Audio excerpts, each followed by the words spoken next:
Hello, everybody, and welcome back to Cold Iron here on Dork Tales.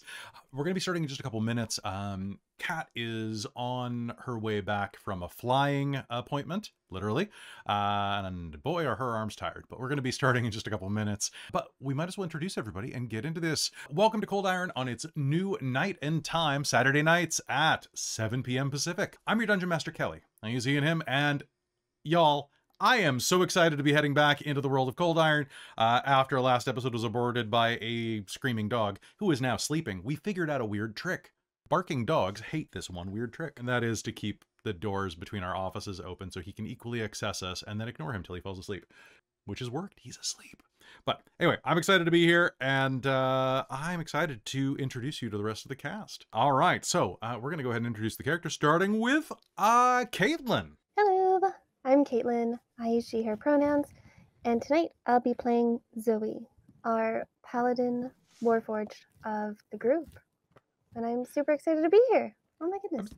I'm so excited to have you back, and I'm really glad that Saturday nights work much better for all of your plans, and everybody's super into this. This is good. Yeah. I love it when a plan comes together. But do you know what we'll be missing? Hi. Oh. Hi. Hi, buddy. Hi, buddy. Hi. So I had to do it in his stead. Hi. That's fair. That's fair. Hi. There you go. That's a bit better. That's true. Hi. Hi. If you're listening on podcast, you might not hear any of that because I try to edit them out. But sometimes, like dog yelps, they get through regardless. All right. Yup. Next to you, we have the green and incorrigible Robin. Hi, I'm Robin. I use she, her pronouns, and tonight I'm excited to be playing Trixie, our inventor, artificer, gadgetsmith of the group, who also uses she, her. And you said we're live. We are live, and it's a Saturday night. Interesting. Yes. We are Saturday night, and it's live. With special guest host Chevy Chase. Nice. But yeah, super excited to be reprising this. Once I slip into the accent, I will probably not be going back into Robin voice because it's hard to go in and out of that. So you'll get what you deserve. Good. The rest I'm of glad. the game. I hope you deserve it. All right, down beneath you we have Christine. Hello, I am Christine. I use she, her pronouns, and tonight I play Belle St. Clair, our Tabaxi warlock of the group, who I also am going to have to get back into Belle's voice because it's been a while. And I haven't had much opportunity to use it because of Screaming Teddy, so I haven't been as present in the games as potentially I could have been. So hopefully I will be a little more present and a little more talkative and chatty and here. Un petit présent. Love it. Un présent. Un présent. All right, over to Amy. Hi, I'm Amy, pronouns she, her, they, them, and I am playing the lovable Carrion Slaughterhouse, the That sentence. What?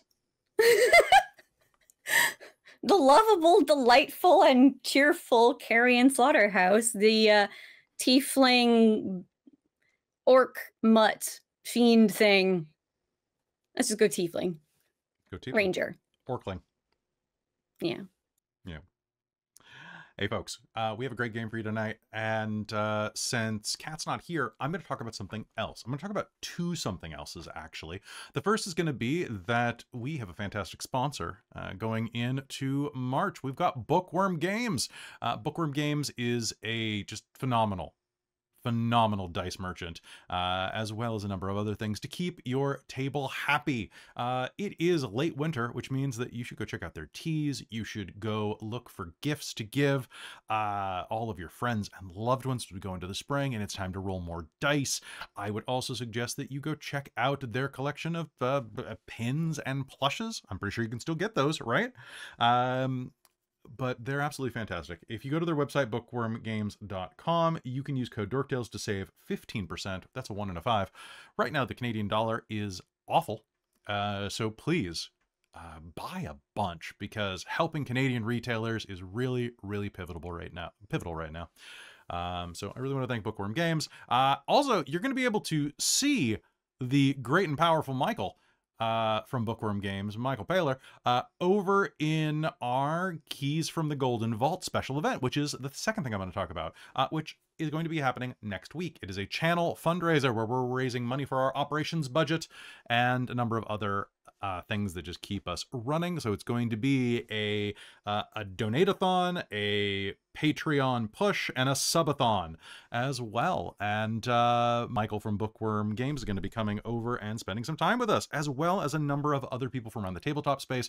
We have 36, we lost Red today, but we have 35 different players coming from across the internet to help us do a heist. In fact, 13 heists. We're going to do 11 over the following weekend, which means no Cold Iron next weekend, or no nothing next weekend except for Golden Vault. And then we are going to also be running the following Thursday and following Sunday to wrap things up. So it's going to be like Candlekeep Mysteries, but done in 1 week. Yeah, I'm excited because instead of killing me slowly, it'll kill me fast.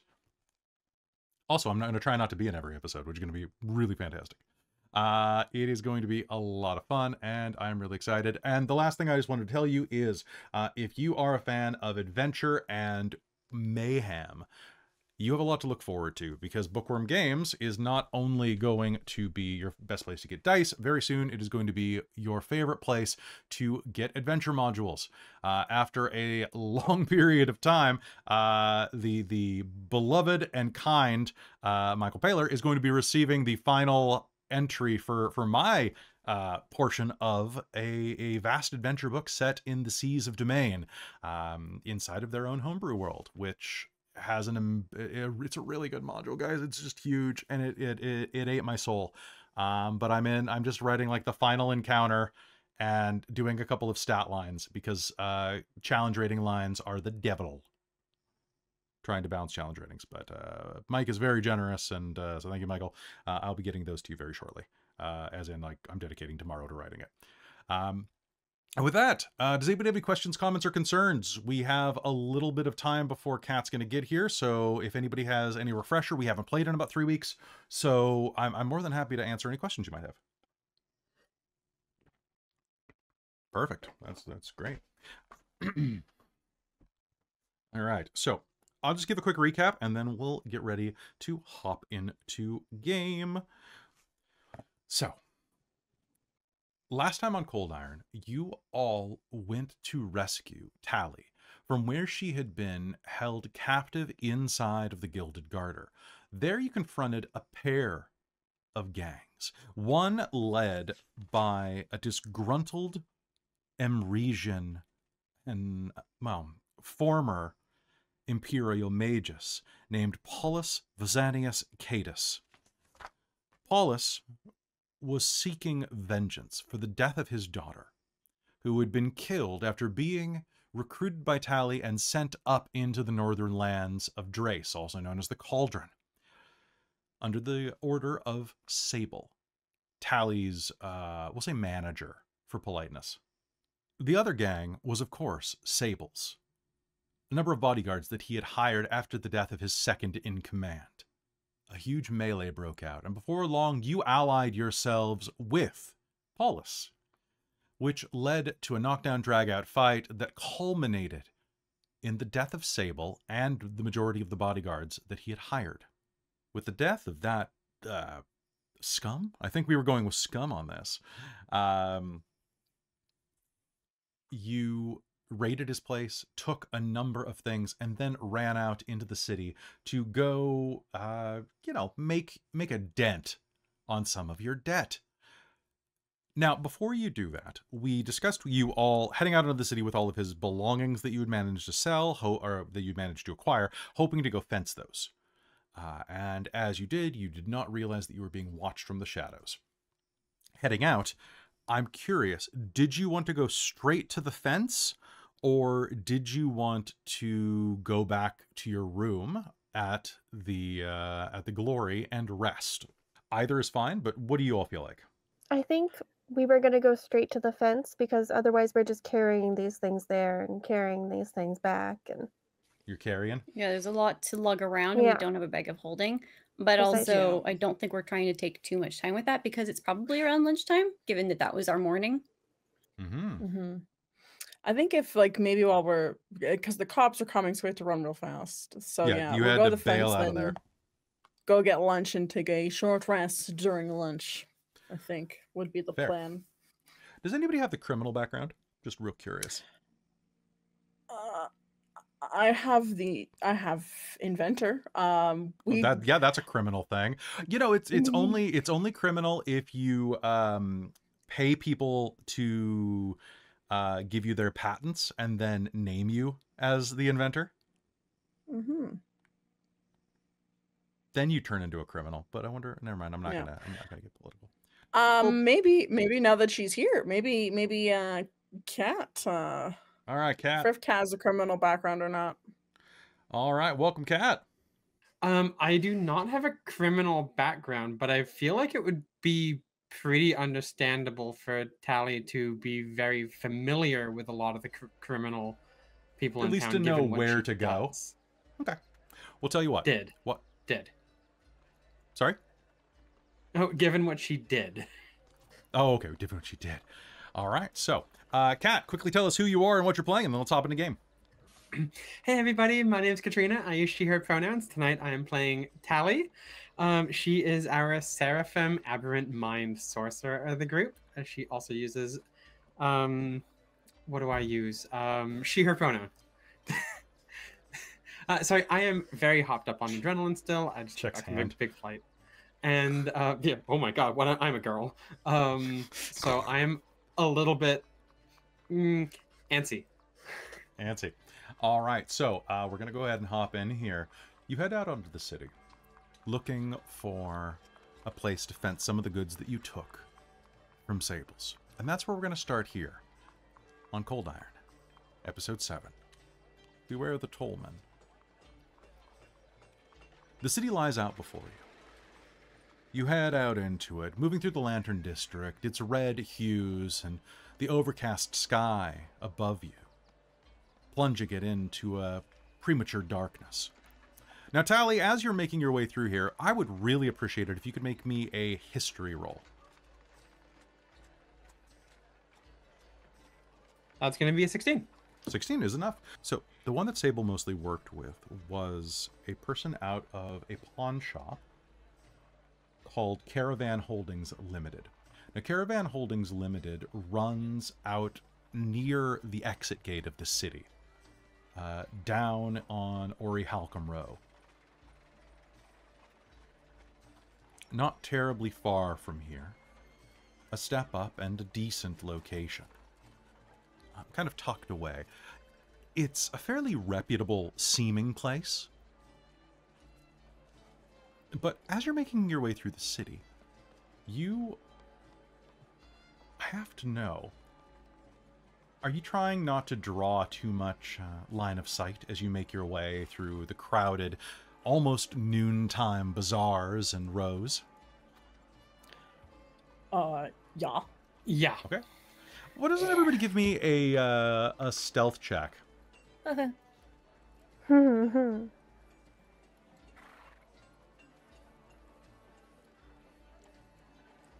14. 14? Ooh, Okay. sounds heavy. Also 10. 14. Okay. What was that again, Zoe? 10. 10. Okay. This is a group stealth check, so they're going to 8. raise you up. Or not. 25. 25. Okay. So that is 1, 2, 3 successes.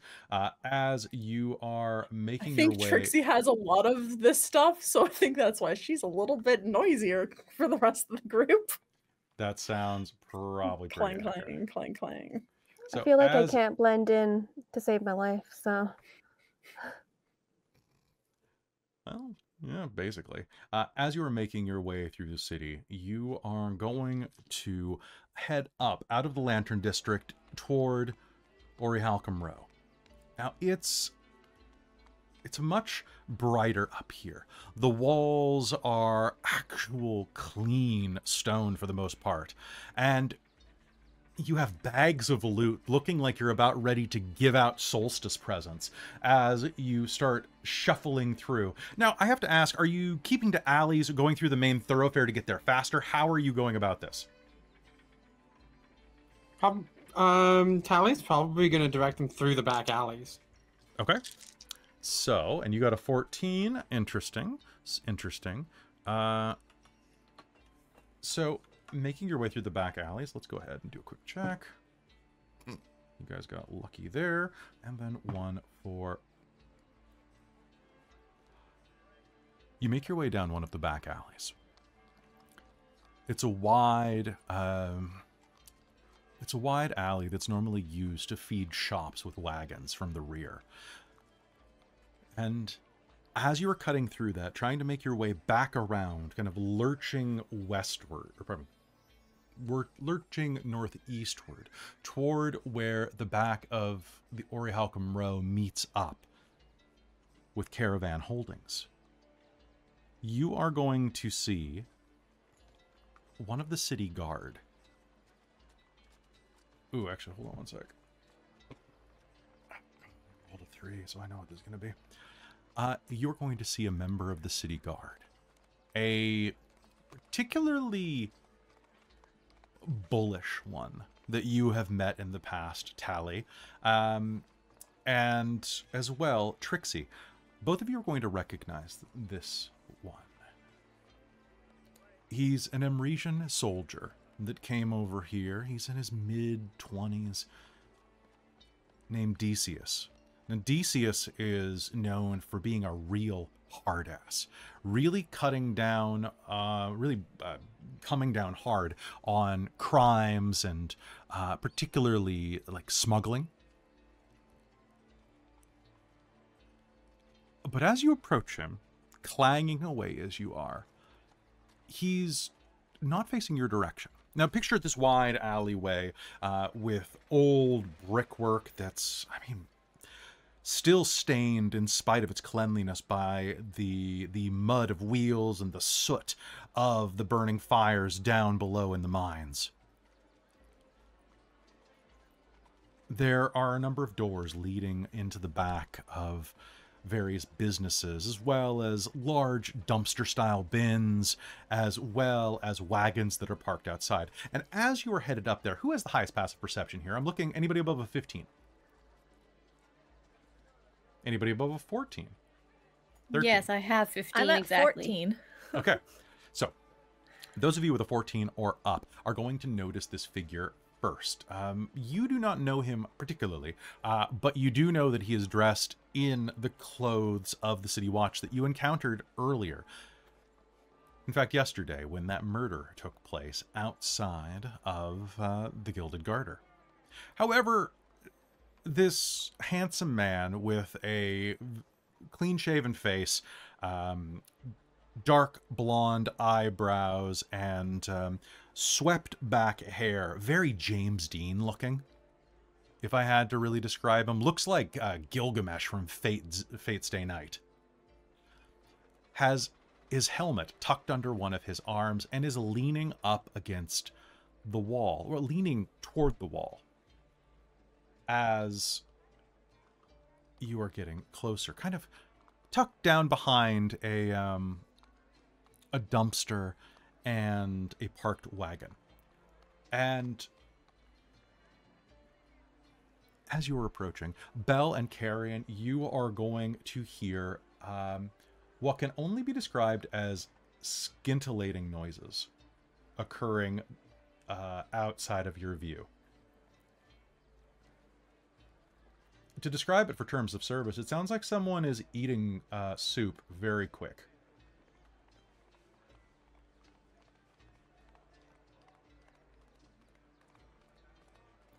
You realize now that as you see him, his eyes are shut and he is leaning against a wall with very heavily. What do you do? Let's just slip by.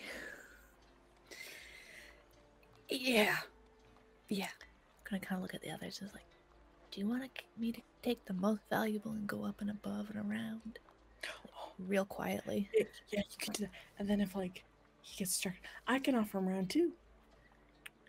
So I think Belle will take the most valuable stuff into her bag real quick, or Okay. grab the parts from other people. She's gonna climb up the side of the building and around. You can easily make it up the sides of the building and around. A couple of little stones are going to fall off the brickwork as your claws dig in, but then you're up without... Just in case, like, he somehow notices.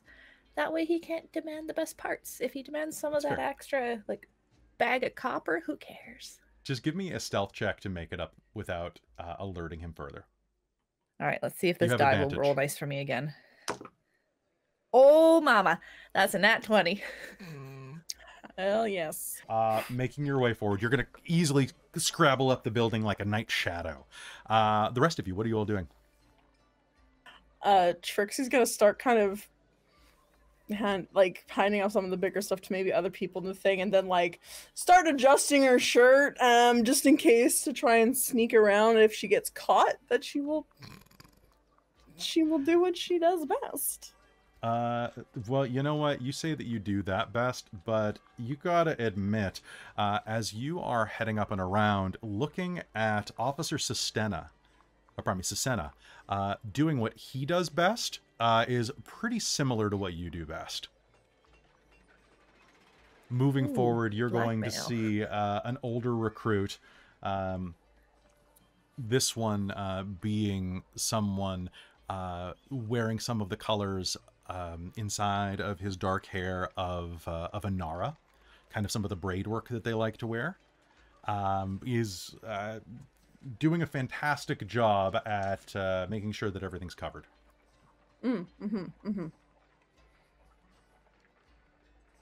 But you think you can Sneak probably around. make your way past. Yeah. You might want Zoe to will hurry. grab some stuff. Yeah. Yeah. And give them some privacy. Yeah, And, Carrion's um, doing the same. Hurry past. All right, everybody give me another stealth check with advantage. And the reason for this is that I rolled a nat 2, a nat 1, and a nat 3 for perception for your No. They encounters. distracted. And I was like, very what's the most distracted. distracting thing I can think of? Ah, yes. Honestly, he is just very distracted. Like, really. Mm, 17. 22. 16. 10. Oh, there it is. So, as you are making your way forward, Carrion, you're going to be creeping around the way, but you are going to accidentally, some of the things you are carrying are going to bump against the wagon. And the wagon that they are hiding next to has several bells attached to it. Mostly just to ring when the Sarns that are pulling it get close to crowds, so that people know that it's, it's kind of like backing up bells or backing up beeps from a truck. And as you do that, it's going to ding, ding, ding. And you're going to hear a man say, "Wow. Did you hear something?" I didn't hear anything.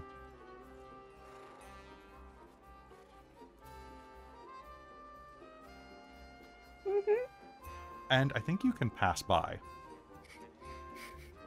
She's gonna keep going. I don't think there would be that many words. I think it'd be like, Mm-hmm. Well, we're not gonna. I'm not. Fair. All right. With that, Fade to black. Fade to black. We are going. He was just tying his shoelaces, folks. Really. On the other side of this, you are going to make it to Caravan. To Caravan Holdings. It seems to be a pawn shop and general store, and is very nice. I mean, there's nothing about it that suggests to you. I mean, I don't even think that Talina has ever been in this place. It's definitely beneath the types of places she would have liked to shop before, but it's presently looks like there's a sign that says closed for lunch on the door, but you can see people moving around inside. At least one person. Now, would I be at all familiar with the owner? Even if not, like, having been here, would I be familiar about the owner from maybe, like, if they were over at the Garter or anything? Tell you what, roll me a luck check. Give me a d20 Yep. and tell me what you got. 19. Okay, that's better than my 11. So let's spend if something good happens. And yeah, you have met her at least once. It is a genasi, a greenish hued genasi named Felicia Dumort.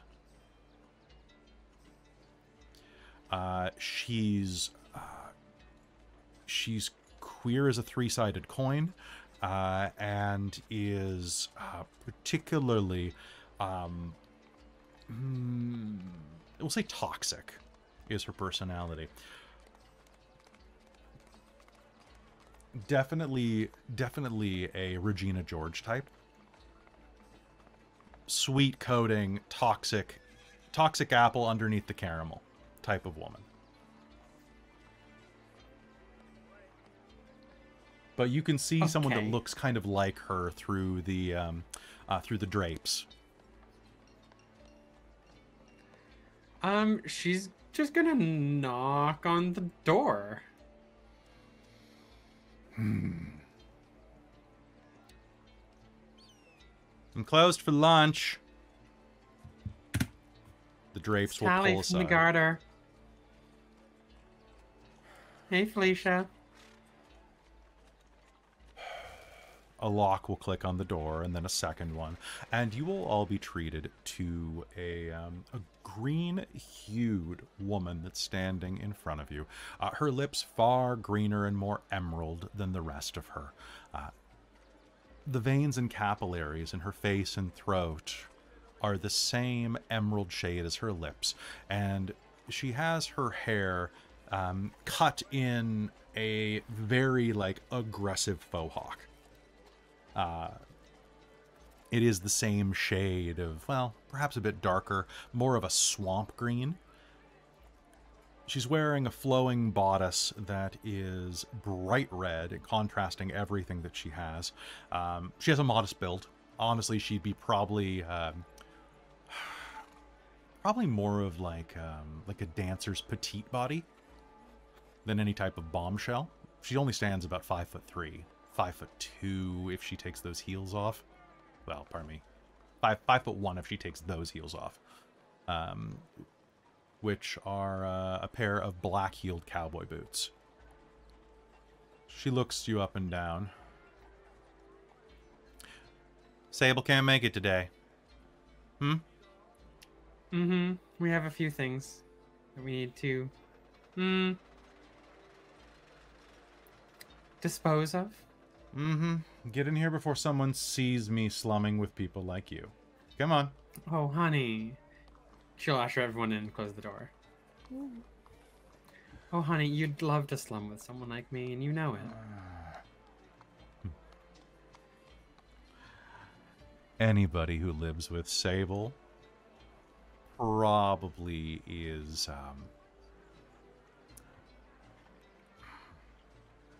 let's just say I don't need fleas from every stray dog that comes through.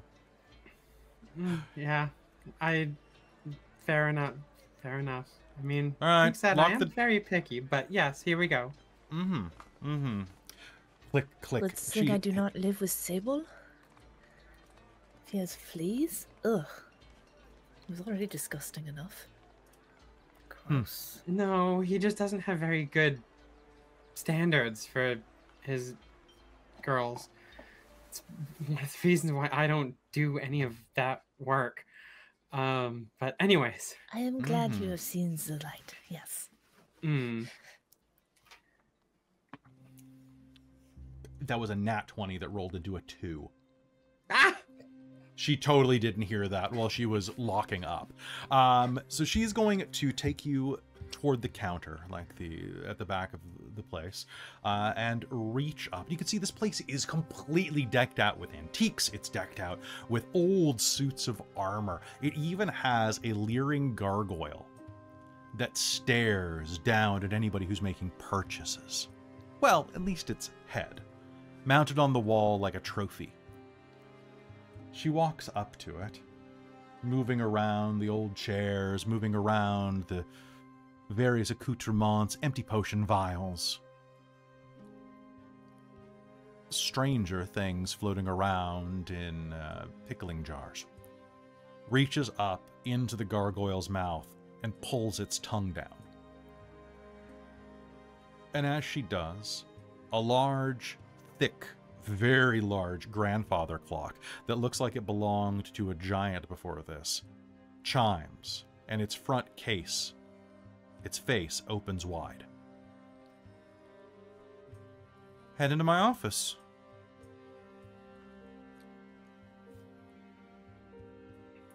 She will. That's a good trick. That's a very neat office. How did you get this design? Who did this for you? The mechanics of it is just flawless. Thanks. It, family secret. Anybody wants to can make me a history roll. This is going to be a difficult one. I would love to. History roll. Got it. Just seeing if I have anything that gives me...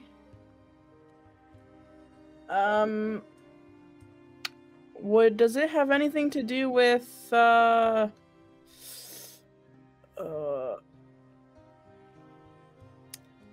anything to do with alchemists, thieves' tools, or tinkerers' tools, or land vehicles? I will give you half of your proficiency bonus as a bonus from thieves' tools. Cool. Just because any tool of the job, your proficiency bonus is doubled for any ability check you make using any of the tool proficiencies that I have. That's what I was asking. It's fine if it doesn't. I'm just wondering. I'll give you half your proficiency. I'll give you a +1 on this roll. How's that? Okay, that sounds great. Because you had to get your thieves' tools from somewhere. Also, I should never use this dice again. It's betraying me constantly. Okay, that is gonna be 18. Do I have determination? Yeah, fuck it. Let's put determination, make that a dirty 20. Okay, anybody else get a 20 or up? For history? For history, yeah. Dirty 20. Dirty. Okay, so both of you are going to know this throughout your time hunting down the man in black. You both have come across several agents of a group called the Cryon Conspiracy. They are a group of giant-focused gangsters. And the Dumort family is well known being connected to them. Think of them like the Gaudis or the Sopranos of the Cryon Conspiracy. Players that have various agents across the world. They're not the biggest players, but they definitely are like the mid-range capos. They get shit done and they dispose of bodies. And they mostly are all relatives. With a 20, I'll say that you know that they are mostly Genasi, although the exact type of Genasi is unknown. But if her name's Dumort, she is probably connected to some really shady shit. Now, the office that enters, that room opens into, is covered in quite a bit less than the clutter of the main pawn shop. There are a number of strange relics hanging on the walls. There are 4 suits of armor, all blackened with huge spiked shoulder guards, blades along the gauntlets, each standing in one corner of this room. As far as you can see, there are no exits aside from the one that you have entered, nor are there any windows. It is lit by a pair of drift globes that are affixed to the ceiling along a track that reminds you of an orrery, spiraling above you like a miniature constellation, casting the room into yellow and purple hues.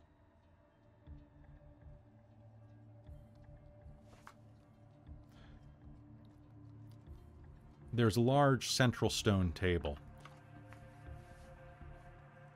And besides that, you're going to see that there are a couple of other interesting relics on the wall. You are going to see that there is a warforged arm, Zoe, that is mounted on the wall behind you. The steel around the limb is rusted red, but almost deliberately. You think back, you have a moment, and you remember fighting alongside. You remember fighting alongside a warforged that called themselves Crimson Cavalier. You are 90% sure that that is their arm. They fought with you during the Dragon War. As she's remembering this and thinking, she's just gonna like absentmindedly like reach out towards it. Do you like that? You can touch it. It's okay. And as you reach out, anybody with a passive perception of 15 is going to recognize that the nearest suit of armor's eyes are going to glow an orangey red as Zoe reaches out to touch something. Is it supposed to be doing that? I wouldn't let you in here by my... Is it for sale? Mm-hmm. I mean, everything is for sale. I have...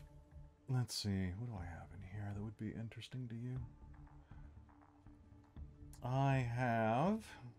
Well, I have potions crafted by the very...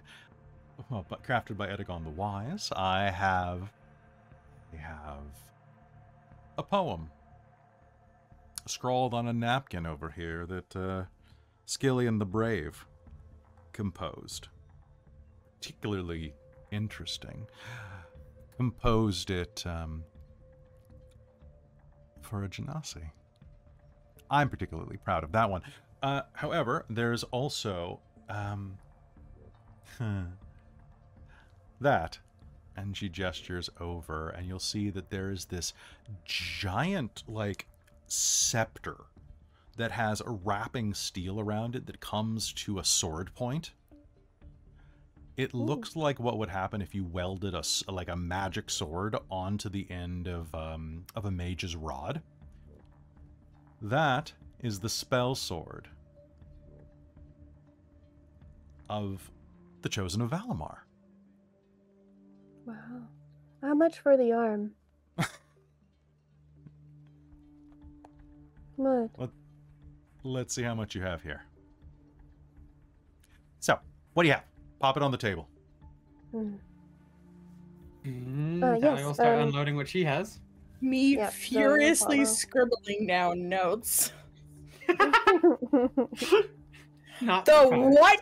The who now? What? Is that in character or out of character? Out of character. Out of character, 100%. Okay. Sounds good. All right, so laying everything down on the table as you are. Okay, 4 notes. I have, so we have the loot, which is all the coins. Mhm. Then you have several gold bracelets, cloth, silks, and jewelry worth 200 gold. And then you have another 60 gold that we found of jewelry around the place. Okay. And a pair of sending stones and a potion of cure wounds minor. And then also a pair of lapis earrings. And then Tally found a pair of lapis earrings and an obsidian ring. Okay. And did you take the control collar with you? Yes. Okay. Are you putting that on the table as well? Yeah. actually. Okay, what I would like is, I would like one primary roller to do me a favor and make me a persuasion roll to haggle. So, we are going to May start I? with, you may if you'd like to. We're going to start with the total that is listed there.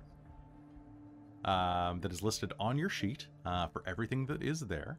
And we're going to see how well you do. So go ahead and she's going to take a look through all of this and is going to raise one of her green eyebrows at you and say, you really did a liquidation, didn't you? Does Sable know that you're getting rid of some of his belongings? I sold him this. She gestures to one of the rings. Not quite. And I got a 26 for persuasion.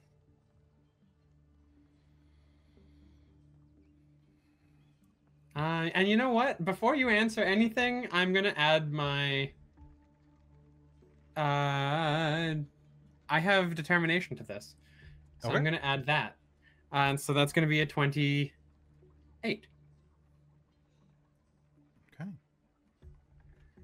Did you roll like a 19? Oh, I got my determination back Nice. a bit ago, I- Kelly. I did roll a 19. Yes. Okay. She takes a look at you.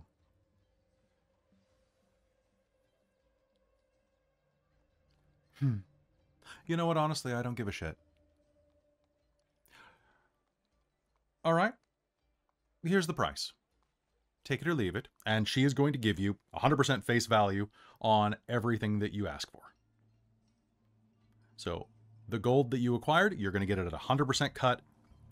No discounts, no buyer's take. So I'm going to waive the fencing fee I was going to charge you with a 28. And with that, she's gonna say, "Thank you very much. That sounds amazing," because she knows when to haggle and when to not try. As for that, the arm, Hmm. I couldn't let it go for less than 12,000. Gold? 1,000 gold. 12,000 gold? It's a collector's item. Hmm. Where did you acquire it?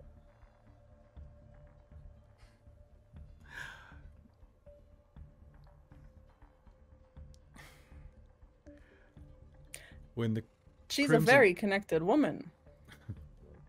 the Crimson Oh, I Cavalier see. turned rogue about Oh.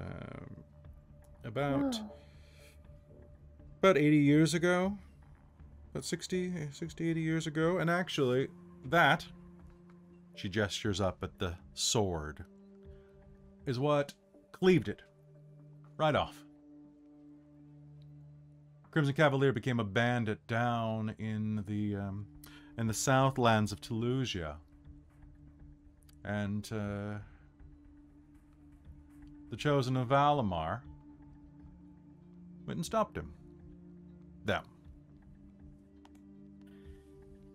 Do we Oh, know Crimson. about this Chosen of Valimar legend? You can make me a history roll Does if this you'd like. sound familiar? Okay, cool. God damn, I'm gonna keep saying it. I'm gonna be like, fuck, Robin wants to know. I got Did you a roll? I 13. botched. Oh boy. Oh boy. So, wrong answers only. Who's the You know- chosen of Valimar? The Chosen What of planet am I Valimar. on? The Chosen of Valimar is oh god, you absolutely know. It's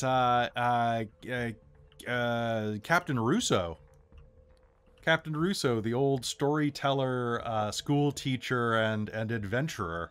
Or maybe it's who went there and did a bunch of fighting? Maybe it was Aeson Rightwing, that long, probably dead adventurer from Avakara. It most certainly is not, spending if something good happens, because otherwise Robin's going to stab me the next time I see her. No, it's fine. It's fine. It's definitely fine to not know. I'm just. Once was like, I wonder if I ask. The second time was like, okay, I'm gonna ask. And Really? if I don't do well, then it's just a surprise. So your Toulousian history is not great from the sound of it. Huh. Beedrick Palmerith. The chosen of Balamar, the one who took down the evils inside of his school as he was growing up, and... No? There was a series of very successful children's novels written about it later. Listen, do you think I can read, like, children's books? I read, like, inventors' blueprints manuals and chemical compounds. I don't read fantasy. Huh. Anyway, that sounds good, but tell you what, if you ever... Can you say that again, just for, like, from if I was gonna, like, spell it out from memory or something like that? The Annals of Beedrick Palmerith. Or Palmerith. The regional pronunciation varies. Pomerith.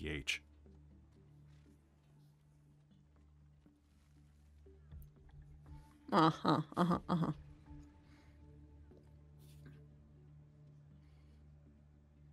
Anyway, if you do manage to come up with the 12,000 gold, I am more than happy to sell you that arm. Right. Thank you. Of course. Unless you want to switch out both of yours. I'll trade both of yours for one of his. Well, don't trade mine?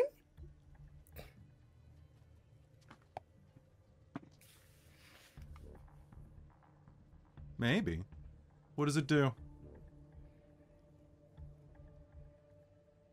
I mean, mine does cool things, so depending on if that arm is functional or not, but my arm, she'll, like, flick it to gun mode, flick it to regular hand mode, flick it to a long tubular looking thing mode. A cylinder? Starts vibrating. A vibrating cylinder? Yeah, cylinder. Yeah, vibrating cylinder. I think it's got many functions. That thing is a chick magnet. Okay. We'll tell you what. Do you want me to cut it off and then I'll just trade you? We could put the red one right on top of it. I mean, does the red arm, like, do anything, or is it just nom? Oh, it's a regular Doomfist, baby. What is a Doomfist? Well, it fists things. To death. Do I remember if he had any special things in his arms like I do? Yes, he absolutely... Basically, he... Oh boy, I'm trying to think of what this looks like, but he had his arms rebuilt to the point where he could punch holes in boulders. Oh. Like, his just arms picture... were exceptionally strong. Yeah. Incredibly so. Unfathomably so. You could fist your way through almost anything. Dragons, the Tarrasque.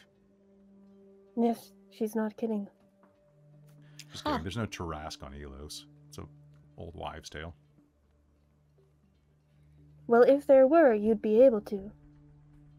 Mm-hmm. So, do you want the arm? Do you want to give me your...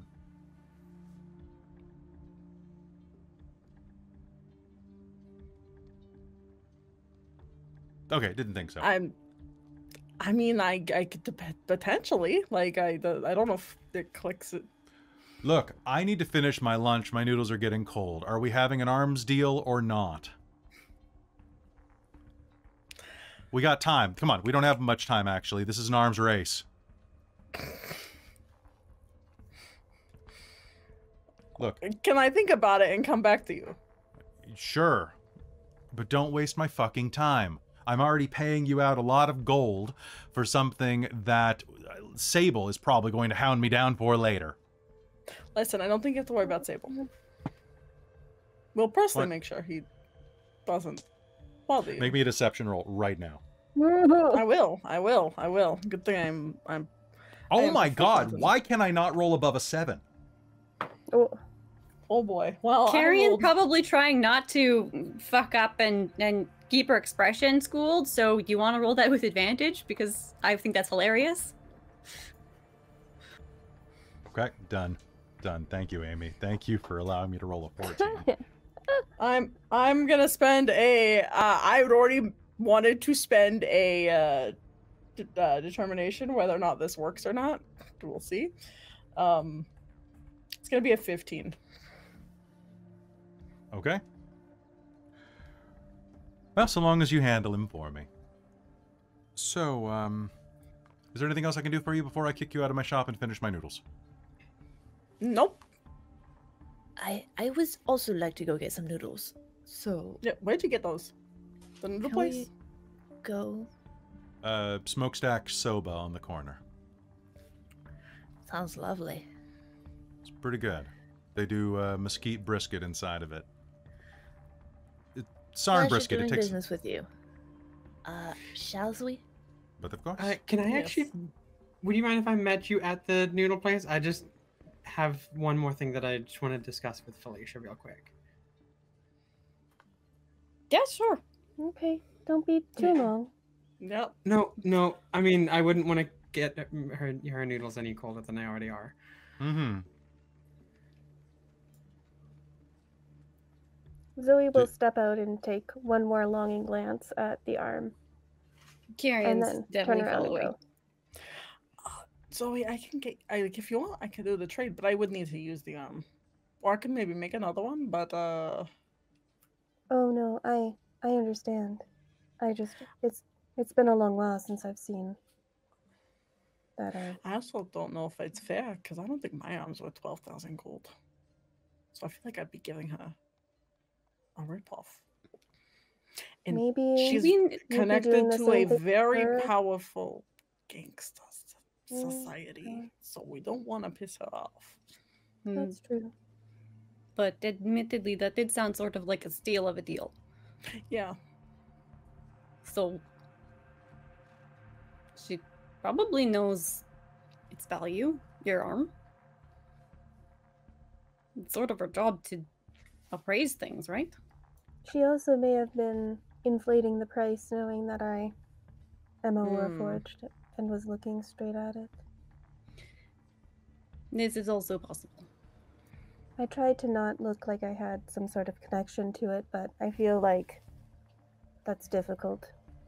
Getting back into the main pawn shop. You hang behind, Tally. What do you do? Once everybody's gone, she's gonna turn back to Felicia and be like, I have one more thing that you may be able to help me with. And she's gonna pull out I'm assuming it's on a scroll. Yes. The deed to the Gilded Garter. She's gonna pull that out, unroll it, and slide it towards her.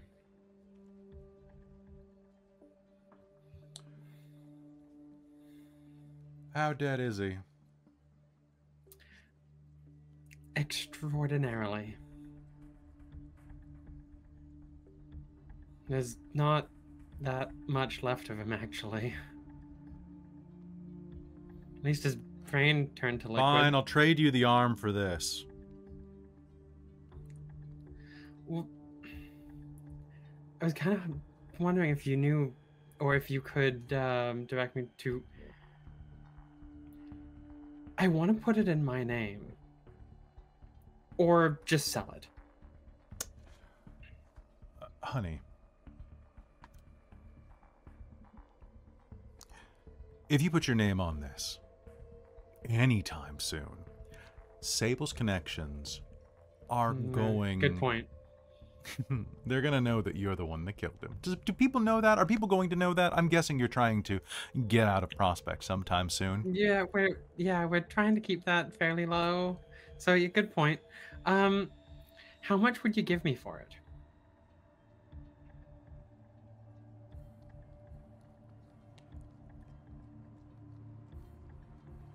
I don't have the type of liquid capital right now. I just cashed you out with my petty cash at the moment.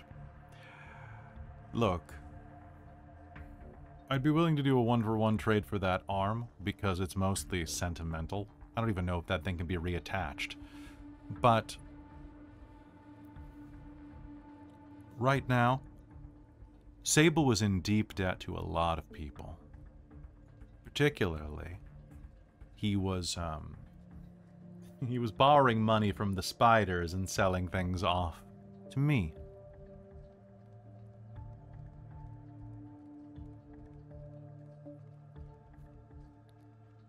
I don't know too much about his business, but Sable was pretty in deep with the spiders.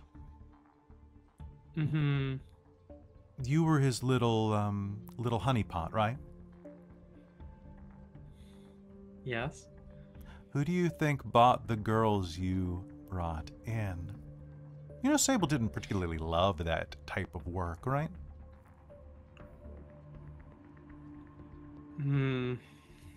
I'd actually coming to realize there's a lot that I didn't know about Sable. I'm pretty sure some members of the Syndicate were planning to geld him if he stopped making payments. Okay. And if there's one thing that he liked more than his life, it was probably his balls. He did really like them. He was attached to them. Here's what I'm willing to do. I'm willing to hold this for you until things cool down.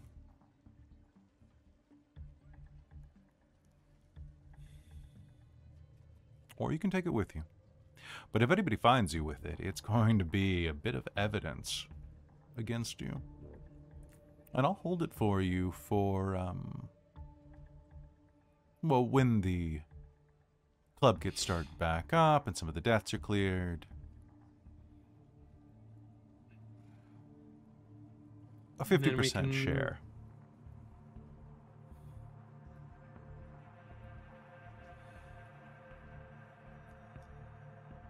$50%. Oh, sorry, 55%. I forgot their administrative fees. I'd be happy with 50.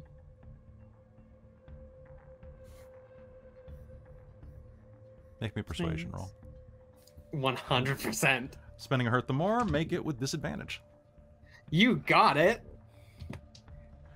That's gonna be deception. No, not just. It's persuasion that you wanted. That's gonna. What's 8 plus 7? That's 15. We're negotiating. I don't give a shit what you're happy with. Do you want me to do this for you?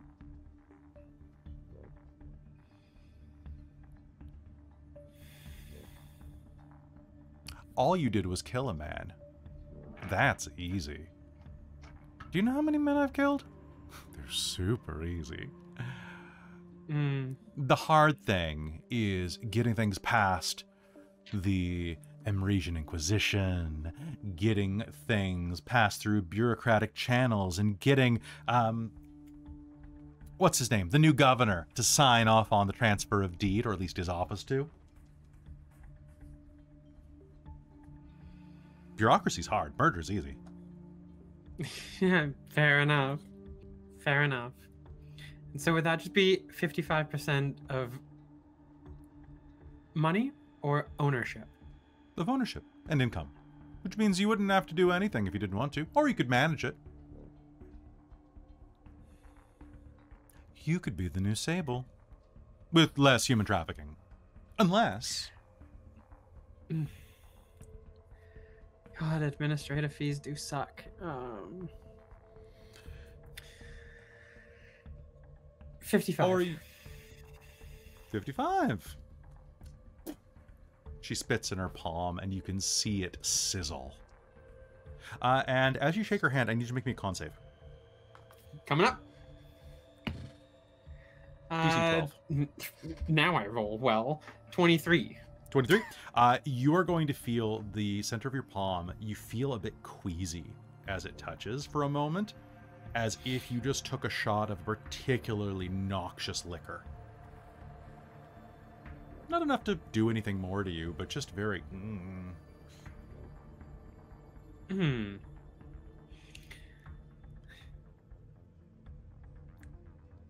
Sounds good. Good. We're in business. I'll keep this sealed. You get out of Prospect. Sounds like a plan. Good. Oh, and if you need anything else, don't come here for a little bit. The heat's going to be very high on you. And I guarantee, if someone comes here looking for you, I'm going to say that you tried to sell me some suspicious goods and I sent you on your way. That's understandable.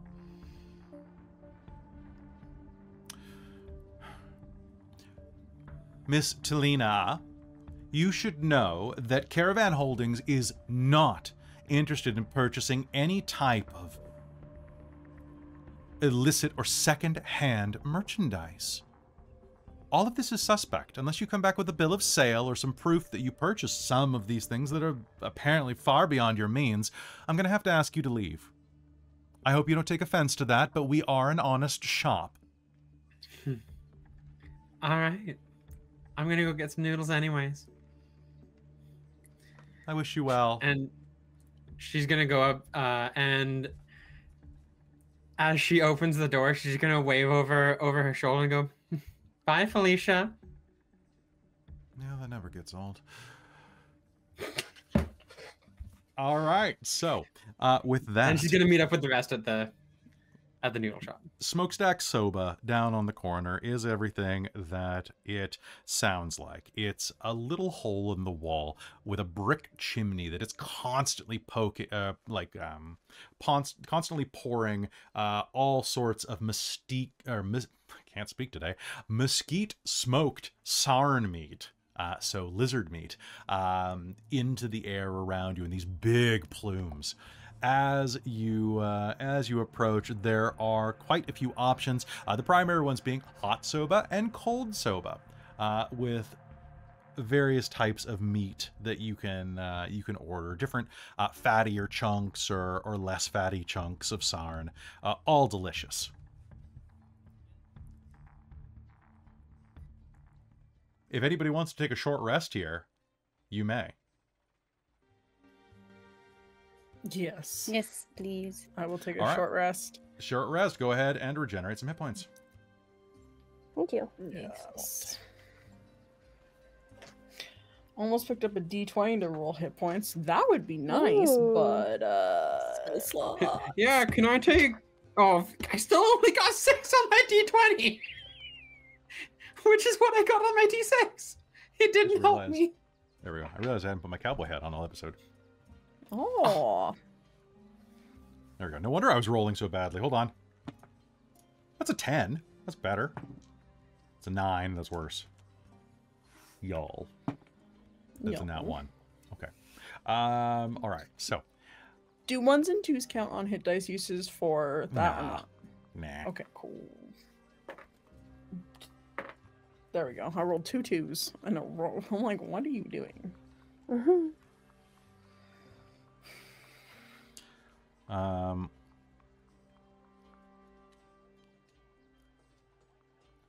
So resting there at the shop, there is going to be quite a few customers coming through, enjoying themselves, having their lunchtime. A lot of laborers coming through here, merchants and other things there on Orihaukum Row. Are you discussing what the next step is? I yeah. think that Belle is going to be very much like, let's not discuss anything in public. Yeah, no, Sam Trixie's like, yeah, we're not gonna discuss much. Anything is gonna be like heavily Last dude we coded. talked with ended up dead. Yeah, there was an explosion. Trixie's just gonna mention the fact that since you guys are new in town, I probably should show you around to the Bank of Drace, where you can get things exchanged, get set up for the loan repayment back. Oh yeah. You know, so everyone should say you should go and get set up an account there. So we should probably head over there next. And then I think we should probably start finding our way. So, having some lunch, healing yourselves up, and preparing.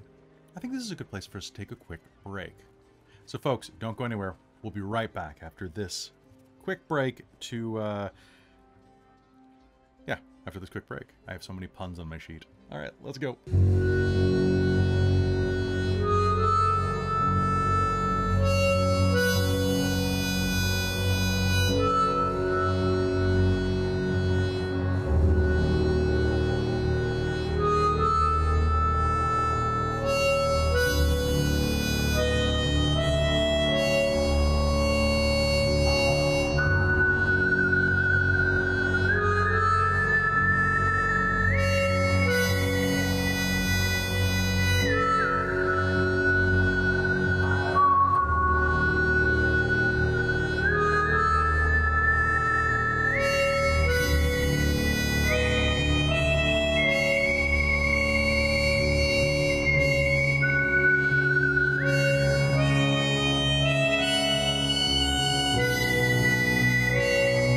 Hi, everybody. Welcome back.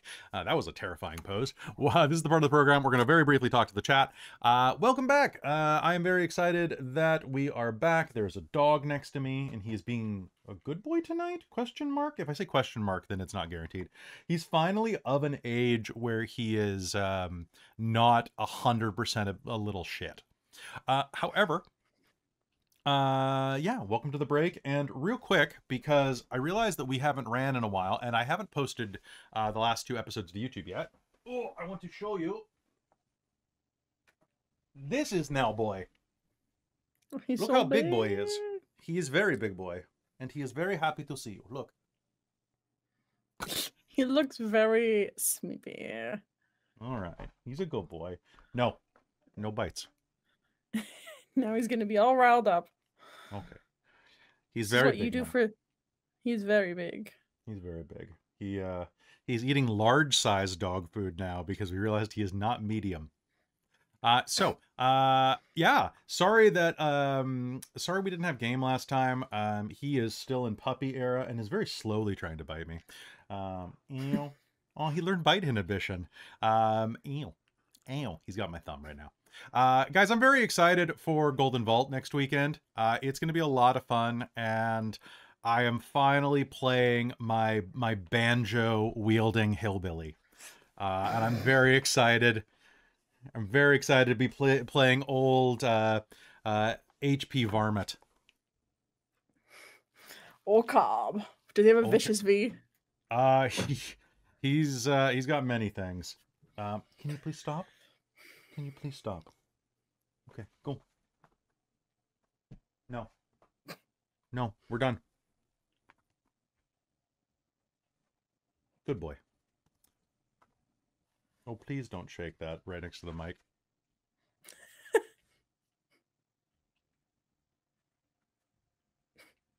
All right, Teddy, go. Christine, can you call him? real quick? ASMR with Teddy. Oh, never mind. I just said your name and he left.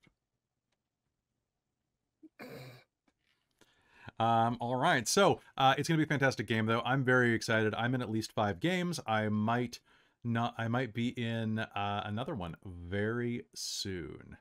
Yeah, I'm very excited about that. Did anybody have anything they want to talk about before we head back in? We're back. Cold Iron's back, guys. We're back, baby. Yeah. So, just a little glance at the future. So, Cold Iron's going to run throughout March, and then we're actually going to take a break in the middle of it. I just want to let you all know this. Kat is going away for a bit, and we are taking Teddy off for a weekend around Easter to go get him fixed because he's broken, as you all saw.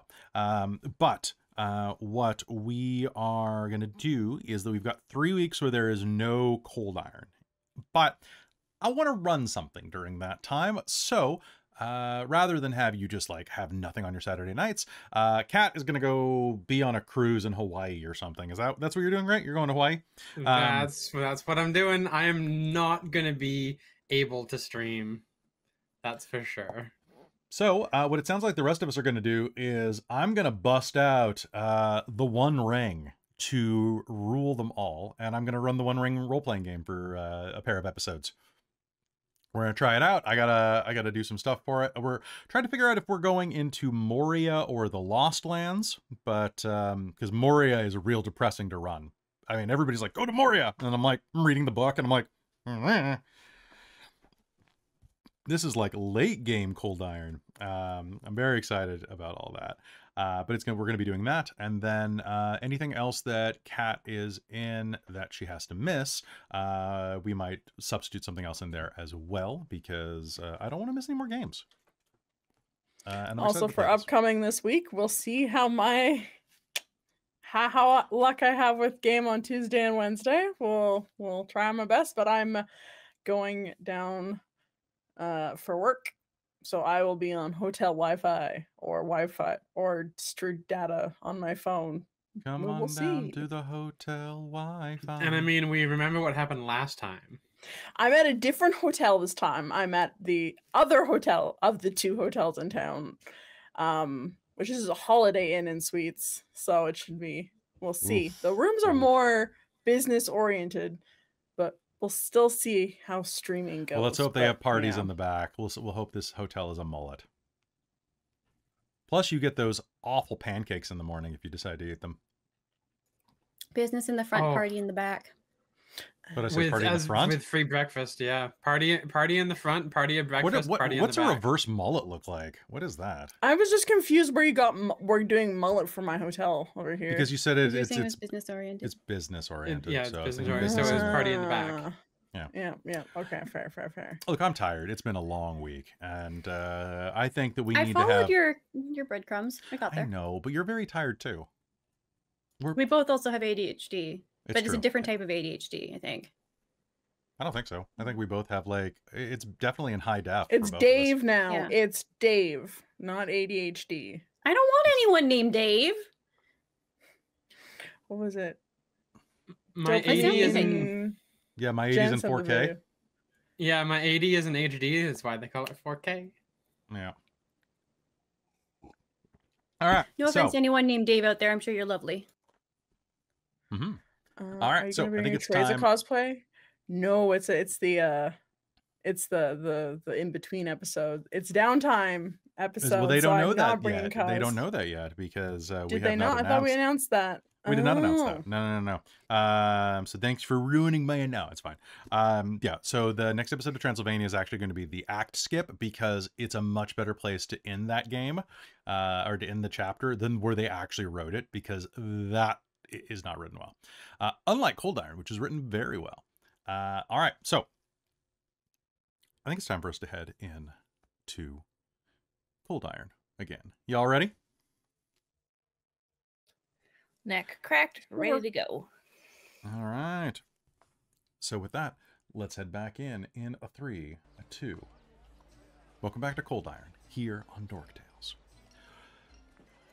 After getting your big stinking pile of gold, you decide that it's a good idea to head to the Bank of Drace and do what you can to pay off maybe your mark, maybe open an account so that you don't have to carry gold around. The good thing about the Bank of Drace is that, like most modern banking institutions inside of the nations of Emrys and Inara, they have arcane ledgers that pass between banks, meaning that you have a way of pulling gold out for a small monthly fee. No more carrying around sacks of platinum everywhere you go. Instead, you just head to your local bank, pull it out, and can go buy your magic swords and whatnots without worrying about being robbed by bandits. It definitely has pissed off some of the banditry, and there is a lot of gold and other valuables that do need to be moved between locations. But, that's business problems, not adventurer problems. You head down to Chattel Square. The Prime Bank of Drace is one of the only other major buildings there. Right next to where you entered the city for the first time, what feels like maybe weeks ago. More like a temple than a bank, the Prime Bank of Drace looms overhead, its vaulted ceilings and fantastic construction, complete and perhaps replete with stained glass windows, gilded banisters, and harvested red marble floors.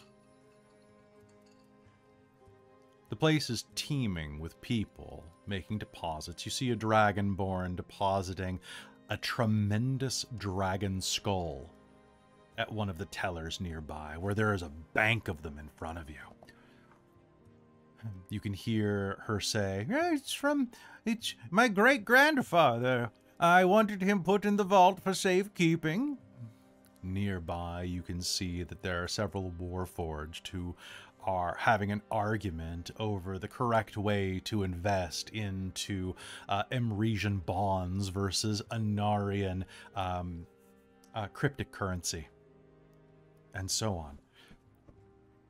And before long, you are going to find your way up to one of the fronts of the line, where you can see a dainty halfling girl with giant saucer-sized brown eyes, understated makeup, and the same uniform as the rest of the tellers here. A little red, almost like a jumper with a sailor-style neckline, and a white shirt that comes underneath all the way to the frilled cuffs. Hello there, welcome to the Prime Bank of Drace. How can I help you? Looking to make payments? Yeah,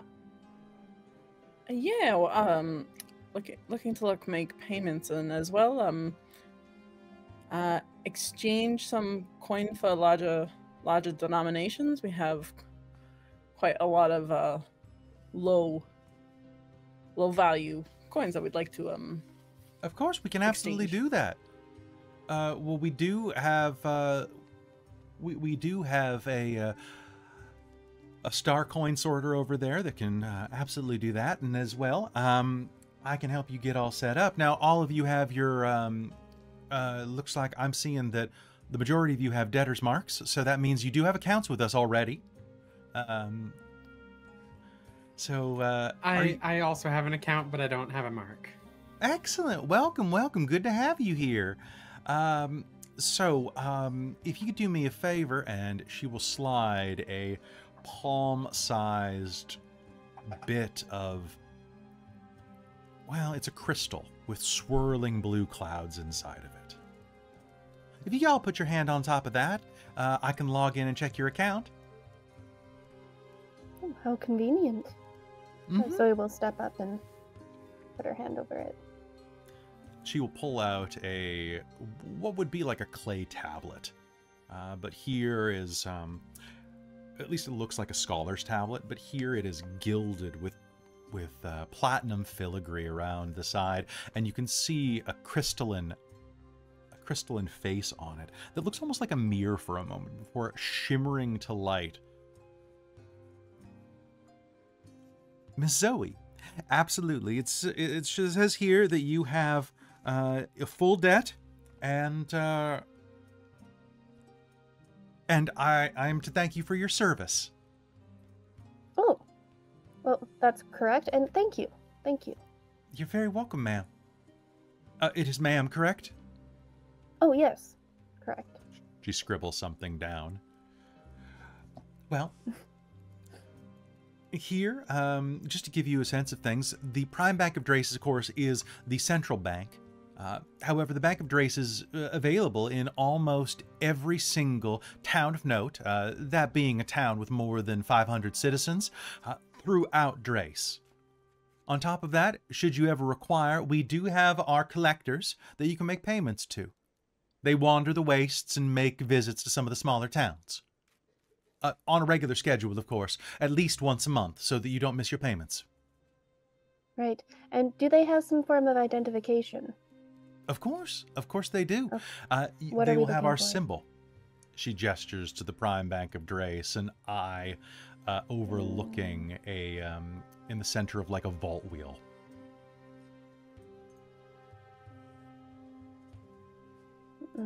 Understood. If the eye isn't blinking, you are, well, let me just put it this way. If the eye is open, it is on one of our agents. If the eye is shut, I wouldn't trust them. Thank you. Absolutely. That makes it very much more clear. Of course, do be afraid of fraudsters and those who would use illusion magic to scam fine people like yourself.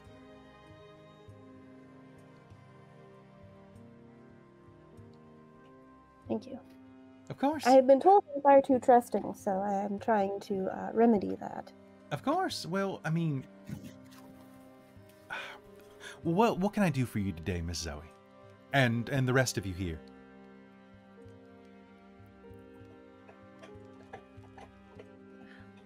Did we already split everything, I guess? Sorry.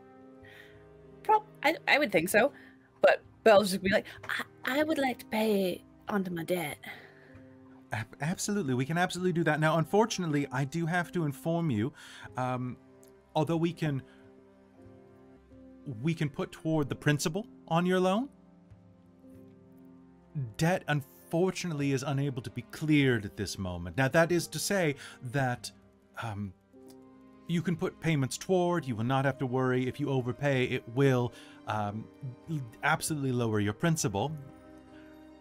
But unfortunately, there's a present order in place for the clearance of debt. The governor has, due to the recent activities that occurred yesterday, has banned the clearing of debt. It makes it easier to track some of the individuals involved. And I'm sure they don't want people leaving. Absolutely. So it's also easy to milk us for more money. Oh, indeed. I wouldn't know Alright, anything well, about that, however ma'am. much I can put towards it then. How much do you all have? I'm pretty sure all of it.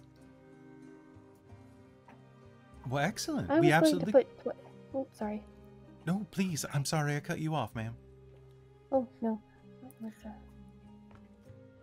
Trixie Going- will come back from the coin sorting machine with all the gold into gold denomination and give everyone 108 gold. You were there very we go. It's all split frustrated up. having to wait behind like a deep gnome grandmother who was sorting like, Well, this isn't a coin. This is a tooth. Why do I have a tooth?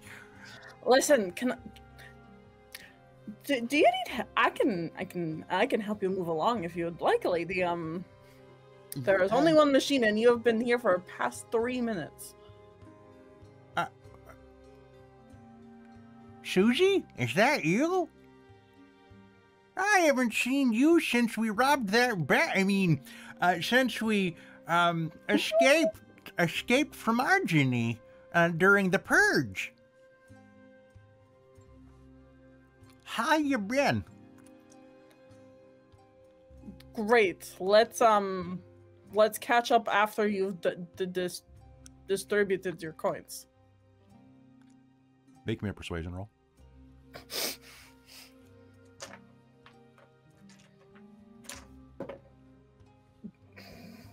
$12. All right. Still a bitch, I see. She keeps like rolling her teeth around in her mouth and All right. Well, I'm gonna go check in with my husband. You can have the coin star, but don't be too long. We got places to be. and she is going to wander over and like start talking. I slept with to- your husband. Yeah, and then I killed him. And she walks over to now she is an aged deep gnome. To say an aged deep gnome is to say she's probably like 460 years old or so.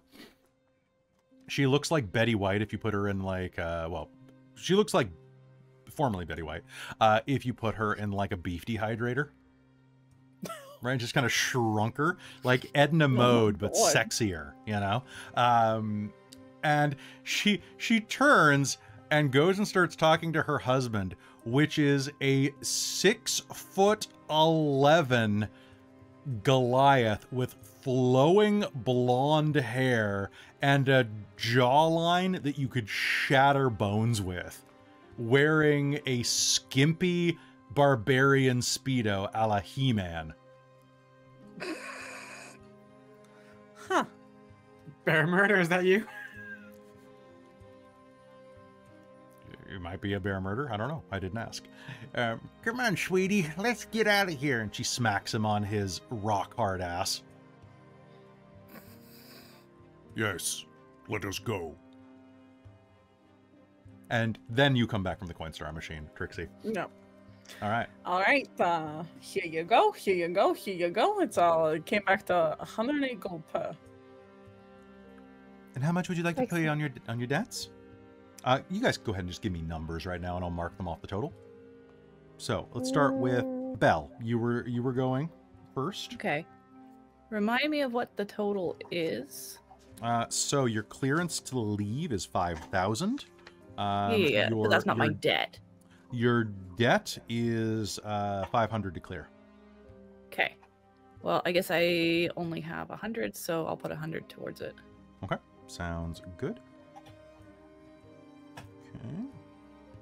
Okay, Zoe. I'll put 88 towards it. Okay. Carrion. I think Karen's just gonna put 50. Okay. Trixie. I was gonna ask you, because I keep forgetting to ask because game's been a while and then we do it. Because Trixie's been working for a couple months. I don't know how much money Trixie has beforehand. So That she Trixie just has started? the money that her background provides her. Your background gave me no money. Funny that. No, Trixie mostly was making regular monthly payments of 5 gold Okay. and keeping her interest in line, but she had no innate advantage. Okay. So 5 gold for 3 months, so 15 is on that. Okay. Yep, that's just paying your interest. Yeah. So you're at 0. Okay. Oh, it's 0. Okay. Mhm. Okay. Well, I mean, you're basically at normal. You've been paying your interest. Yeah. Yeah. So, do you want to put anything on now, or just keep it liquid?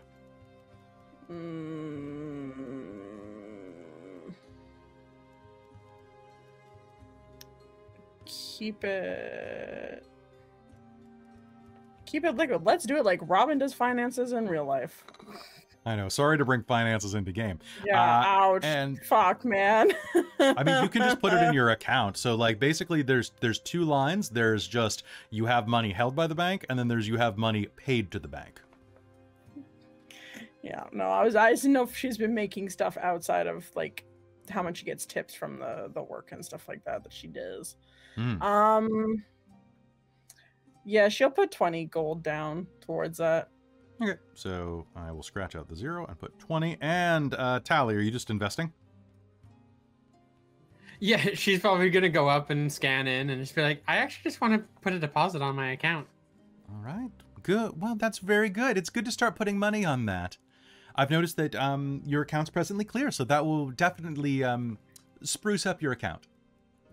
Yeah, I mean, I was born here, of course, so a little different for me with the entrance fee. But I'm gonna put just 80 in my account, please. Absolutely. I'll take care of that right away. And is there anything else I can do for you, lovely ladies? I mean, I'm good, I think. The sooner I can get out of here, the happier I'll be. Fair. Thank you for your assistance. Absolutely. And as you pay into your accounts, she'll move a couple of ledgers, and wherever you got your debtor's mark, you're going to see that the dull red symbol that was there is going to become a faded tattoo gray-green. Well, I look forward to seeing you again soon. Thank you for your patronage here at the Prime Bank of Drace. Have a good rest of your day. You're Bye. welcome. And with that, what's the plan? What do you guys want to do with the rest of the day? Go take a rest? Can we look around and find out who's planning on leaving town anytime soon? Absolutely. There's anything scheduled? There's always a number of things that are heading out of town. But if you want to head out into the streets and take a look, go ask around, please do. I would love it if you went out and made me a... you can either make me an insight check, or you can make me a... You know what? Pardon me. Make me a charisma check to go ask around. Just charisma. And you each can make this roll, and basically... 6. 6. Can I make this one with advantage because I can just manipulate the crap out of people? No, because it's like you're trying to get like specific information. Like you're asking around for basically like, you're not getting like, you're doing information gathering, not manipulation. Okay. This would be a streetwise roll in every other game.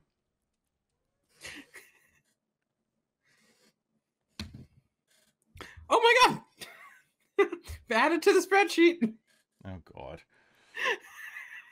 All right. Can we make that a command? Oh, we'll talk. Okay. So you head out into the city. So out of character real quick. I'm going to be 100% honest with you. As far as the debtor's mark, I'm kind of flying by the seat of my pants with like the way that it functions. Because I like it being like kind of a looming thing, but I also don't want it to be like not fun. And I also don't want it to be like particularly unbalanced in the fact that one of you avoided getting it, like as a character. So I know that that could be very frustrating, like out of character, to have one player have like an innate advantage. But they'd have to deal with Sable, so you know it's kind of a mixed bag. So if there's anything that we want to talk about like after this game to make it more fun, or because like right now, because the original idea was that you buy in a 50 gold loan, and then I was like, oh, it should be like bigger to buy out. But 500's too much. I mean, I feel like I kind of like the idea of not dealing with the mark, but having that looming, I'm stuck here, I'm trapped until I come up with 5,000 gold. Like, that's huge. Like, that will still encourage us to take risks for money to do shit that we might not originally want to do because we can't get out. And yeah, maybe something like a more constant reminder that, and like maybe instead of something like paying towards debt, you could pay the bank towards your exit fee. So that way you could still have the like a dynamic mark, but it would be tracking a payment towards being able to get out. So we could still have that really big I think that's probably better. Gold thing. See, and I was hoping like, so like out of character real quick. So hey, you get to look behind the screen right here. While Robin's on her phone call. The original idea was that I was like, oh, the debtor's mark should allow some type of benefit that the authorities could use against people, because this is, you know, created by the same group that, you know, created like control brands, you know, from Reign of Emeries. So you could use it to like track people and they're in the system and stuff like that. But one of my players did say that like the idea of having that thing like looming over them was not fun. So that's why I was like, okay, can you give me like a couple of episodes to work it out? But I guess, yeah, the looming threat of not being able to leave, because even Tally can't leave. Like, it doesn't matter that she didn't agree to be born here. She's stuck here. Yeah. It's like being from Ohio. Do anything. Because it also means that like Belle can't go back to her family home to redo it if she gets her revenge or her closure on what happened to her, her and her family. Okay. Like, she can't leave and go back to an area that's familiar that she was maybe happy in. That's fair. Because there is still a lack of freedom. I think something else that could be a little bit interesting in there is, because of course, like Tally, you know, talking about the debtor's mark, Tally did have that innate advantage of she doesn't have it because she was born there, but that could also, in the case of like paying towards being able to leave type thing, and still having that mark to pay towards it type thing. Where she might need, she doesn't even have a mark, period, to pay towards leaving. Like she might not be able to leave, period. So Amy's been throwing a bunch of interesting ideas in the chat. Yeah. So part of my thought was that, well, if the exit fee could just be an astronomical fee to pay to have the mark removed as a population control. Like, it's just like, you're in, okay, here's your stamp, your entry stamp to this event. But you're gonna need like indelible erasement to get out. Existing tattoo or something. It's more like a visa. It's more like an international visa where you're paying a fee to. And they can track you through it. Which they can track you, so it's like a passport. People are going to argue that like, oh, but you don't have to pay an exit fee. Wrong. In Indonesia, you do. You can't leave without paying about 20 US per person. Same in the Dominican. We had to pay $10. Oh, did we? We totally did. It was part of the. It was part of the package that we paid. Yeah, it was built in, but you still had to pay to leave. And I mean, if this is part of their population control features, then why would they not just stamp it on a baby to be like, "Yep, someone had a baby here." I was saying that Tally probably has it, but it's probably just like been incorporated into another tattoo, so it's still there, but you got it covered up or something. Tramp stamp. Yeah, it's part of your tramp stamp. They just tramp stamp babies? No. Oh no. No. This baby shall be a tramp. She's just registered by Sable. Because she was in an orphanage, so she didn't have it. So could have. Oh, yes, you probably have like the tramp stamp. Use your orphanage registry. Though. Yeah, like I think she was probably registered by Sable, actually, because that's also gross.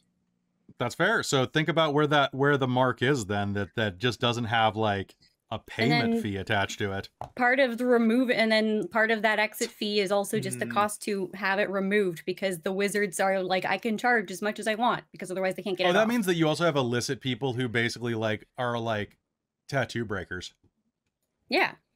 I like it. That's good. So how much how much should the buy off the control portion of it be? Should it just be your entry fee of 50? Or should it be like 100? I think that should still be higher though. I'll say 100. I'm actually completely. Do they want it to be low so that you have to pay the big fee to get out? They want you to come in. They don't want you to leave without having to pay. Yeah. So if they make it too high for you to come in, you're less likely to come and thus pay the 5,000 to get out. Or you have to pay the 5,000 to get in without the mark. Oh, that's clever. Oh, that is really good. So right now, I'm thinking that it might be like 100 to pay off, like just to clear your debt. Okay. And then your debt portion is paid, which means that Belle is pretty much there. Okay, because that was one thing Christine really wanted, was that Belle would be pretty much there. The rest of you are like on the cusp of it, from no longer having to make regular payments, right? You are considered a. See, when I originally did this, I had like tiers of citizenship inside of here, and it was like, oh yes, you're still kind of works. When you pay off your debt, you're a citizen. You're not a good citizen, but you're allowed to like vote.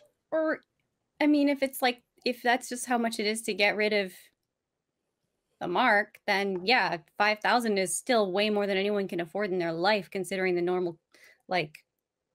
All right, so we will cover that later, but this is good. This is good. Think about how much do you think it should be to clear that, and then I'll go back and edit the episode stuff.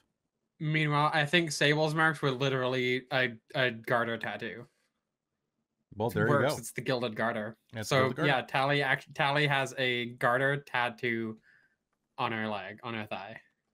Yes, Yeah, exactly.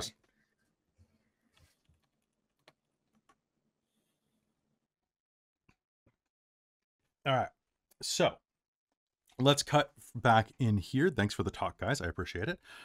So 210. I feel like that was really productive 10 minutes. It was really productive 10 minutes. Yeah, I think so. But because like we're all world building here, right? And world building is hard, and like sometimes I'll have an idea that doesn't quite work, and then we run it on stream and I'm like, that could have been a little bit more clear. Because I'm thinking like 6 steps ahead down the plot I'm like, I like this better. I think for like talking about interest and principal is a little too real for what a little I'm too real right currently now having with people with student loan debt. Yeah, I feel that. Well, just in debt in general, like it's just not something I realize I don't want my fantasy. I'm fine owing a lot of money. I don't want to worry about if I'm paying down interest or principal at that point. I would like fantasy worlds to be like, you don't have interest unless it's like for your life kind of thing. I'd rather my life be my interest in fantasy. I'm interested rather than putting more money towards it and just paying on the interest. That's just considering how much I much don't track my gold properly in any game ever, because there's just so many things we hand wave for fees and costs. Like it's like, yeah. And thank you for that extra time, because it allowed me to remember the name of the song that I wanted to use in a minute. All right, so let's head back in. As soon as there it is. Yay! I needed that. That was a good discussion, everybody. Thanks for helping me clear that up, because I was like, eh. So asking around across the city, you are going to be able to pull some information out.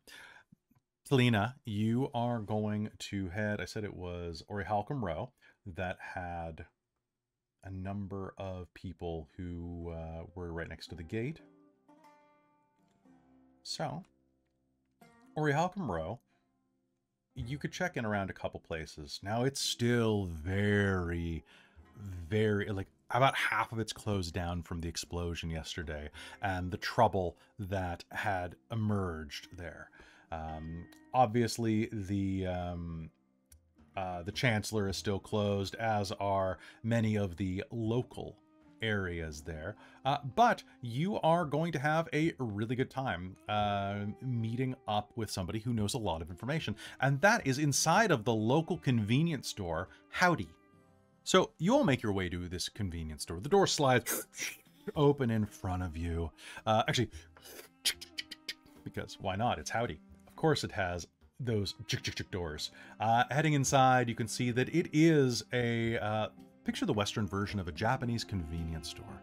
Immaculate aisles made of scrub brush wood, wheels hanging on the walls, magazine stands that are selling all manner of literature, from Emresian Armorer Weekly to lusty Arginian Biweekly.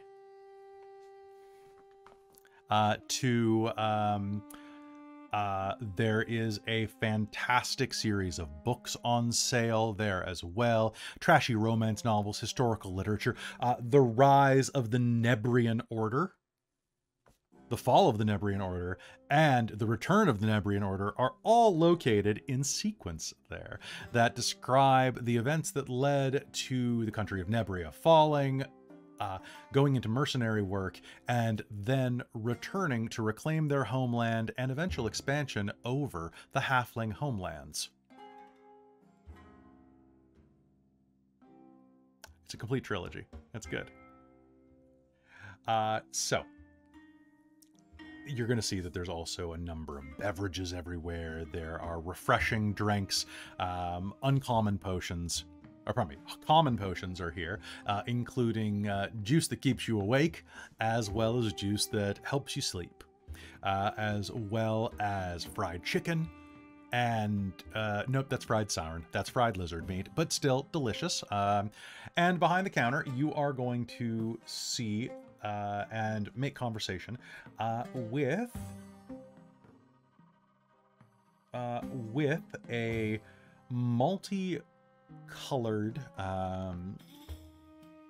so describe this person. It is a feminine shaped person with patches similar to like vitiligo, but instead of being just patches of either darker or lighter skin, this person has pink skin. And when I say pink, I mean like bubblegum pink with patches of purple and blue that kind of slowly move around their form like her flesh is a lava lamp.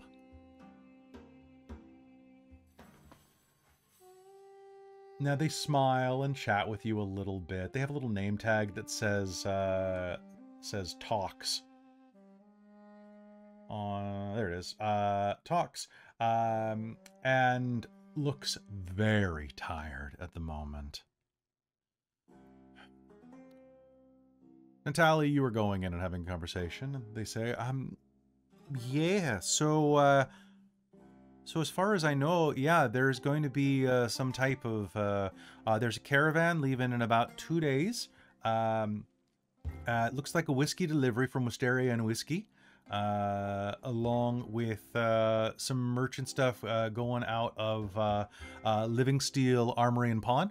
They're doing a joint venture out there to go resupply Burden. Beyond that, there's the usual... There's a wagon train that's leaving in... Well, it was supposed to leave tomorrow, but it's been... I mean, to be honest, I think a lot of it's probably locked down at the moment, given that they're trying to do a manhunt for whoever blew up the other side of the district. Theoretically, I mean, I think that Laufensteel and the whiskey delivery is probably going to be allowed to go out, so you could maybe see about getting a job with them. If you're vetted properly, that's usually a good way to get out of here, because you can't do much if you don't got guns, armor, and tools and whiskey in Burden, right? But besides that, I would say you probably want to take a look at some of the pilgrim caravans that will be going out as soon as this these ne'er-do-wells are found. Yeah, so I mean, you look like an adventurer. You got a whip on your hip. I mean, that's mostly just for when customers get a little bit too rowdy. Oh my.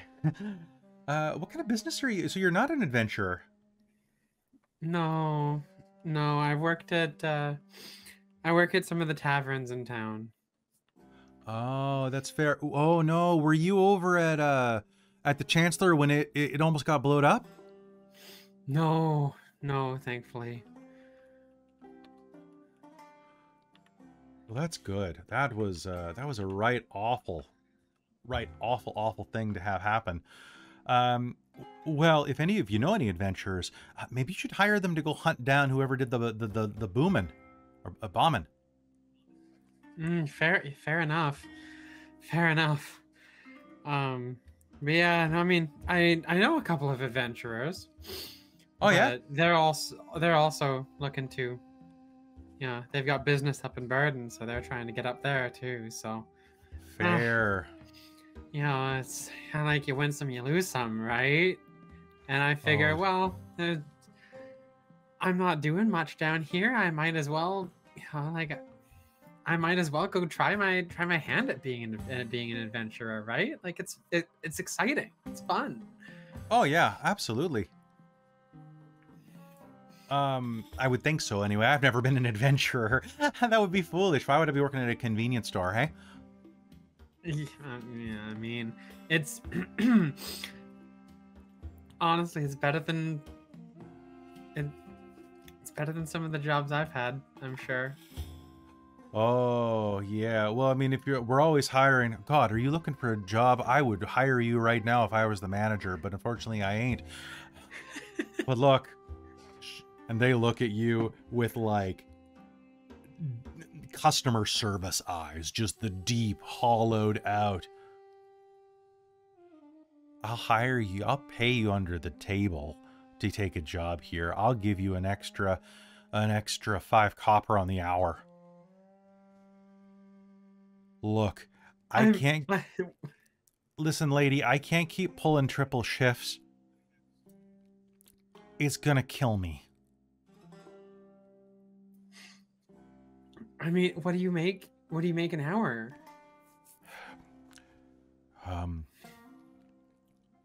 Well, I've been here a while, so hourly, daily, daily I make, did I say 5 copper an hour? Jesus.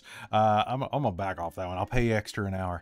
I get paid, How much would a convenience store? How much does a laborer make D&D each day? Let's find out. 2 silver pieces per... I was gonna say, considering they usually say like a gold is like a yearly salary for... That is a lie. So it looks like it's 2 silver pieces per day for an unskilled laborer in the 5th ed handbook.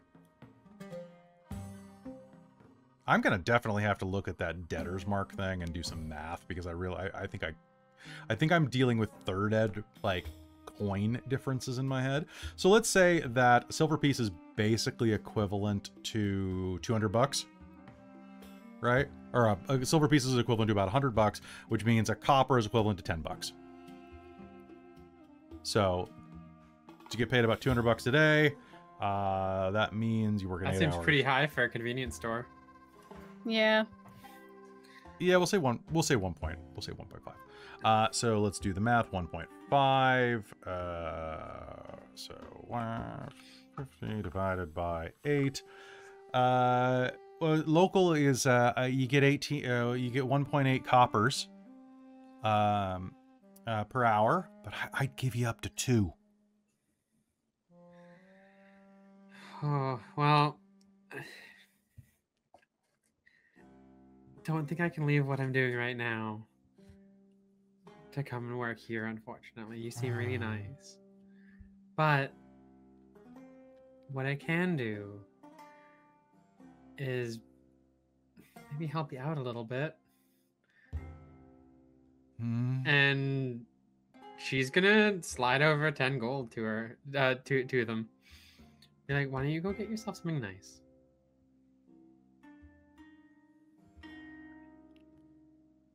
Oh, hey, I don't do that kind of work on the side. I'm sorry. I don't mean that. That's what I do on the side. You shouldn't. I mean... It's not worth it. Do you make a lot of money doing that? No. Your pile of gold would argue with you. That's a lot of gold. Another job. It's not much. Are you an assassin? Are you all assassins?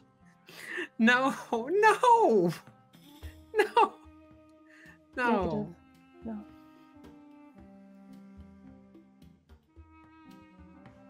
All right. Do you think we could get a job protecting the caravan, though? And she'll point to the big fucking gun on her back. Oh. Yeah, probably, eh? Yeah, if you were the merchant caravan, I'd head over to Living Steel in the morning and check in on them. They're closed today, but yeah, check in with them in the morning.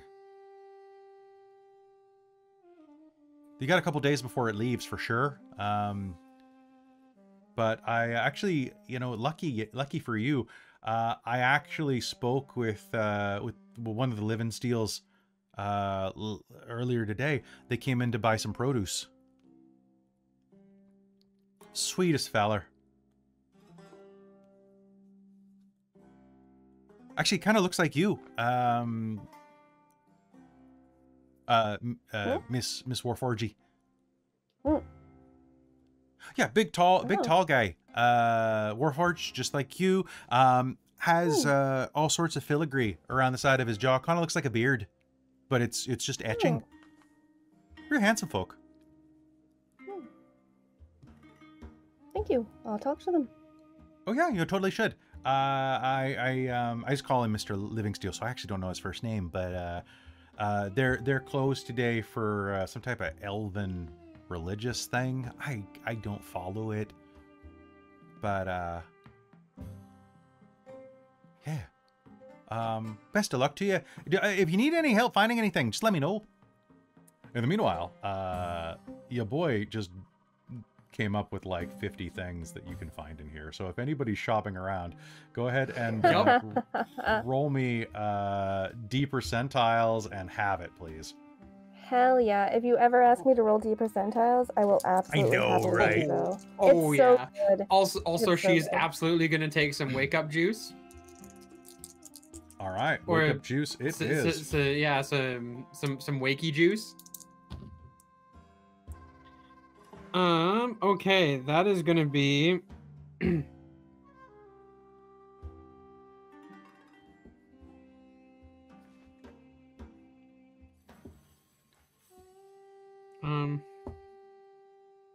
Okay, let's take a look. So if I roll D percentiles And it's an odd number, you round down. okay, because I got a 60, which is cool, but then I got a 10 on the other one. Would that just be 70, or would it be Yeah, 70 if I rolled That would this? be that. So you got a 6 or a 60? I got a 60, Oh, and did then you my roll like? Okay, so Oh, you gotta assign one to be the 10s and one to be. oh, okay. Well, I the- have one that if is you're the using- 10s. Okay, and then the other Okay, one. so you rolled 61 is what you rolled. So that's going to Okay. be 30. So let's go down the list according to people who put it in our private chat. So looking around, Zoe, you are going to find, is that the halved total? So looking through Yeah, I this, rolled 55. Sorry. you're going to find on the curio section a detective's monocle. Oh, cool. It reportedly highlights suspicious marks on an area. Oh my god, I love it. If you Oh, buy it, how it's much was this? everything that I'm telling you here is going to cost you 5 silver. Oh, well, there we go. Anything I Alright, tell you. let's do it. And basically what it's going to do is it will give you a one-time +2 bonus on an investigation check to use it. Excellent. So Heck yeah. let's do it. Looking around, you can shop a couple times, but 36 for Miss Carrion are going to find in the girly section, or at least the feminine section, mood-telling mirrors. So I don't think I want to know what my mood is. I can figure that Fair. out myself. Okay, well the next time, next to that, you're going to find a one-time dishwashing charm, which looks like a small bag of suds. You rub it on something that's dirty, and it casts prestidigitation on it for 5 silver. Hilarious. Yeah, or you can eat it Yeah, and she'll see what grab one of happens. No. Sounds good. All right, so a 19 for Trixie poking around here. You're going to... Oh, God, no. You're going to find a pack of glow-in-the-dark chalk.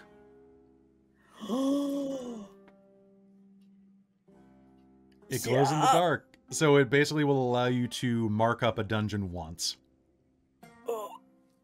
Mark Or up draw- a dungeon. Fuck that. You're just going to draw wieners on statues or shield guardians. I know it. Yep. Yep. All in the middle of the day, so that only at night will it come out. Yep. Yep. Yep. Yep. Okay. Glow in the dark Well, you gotta chucks. charge it Love too, this. right?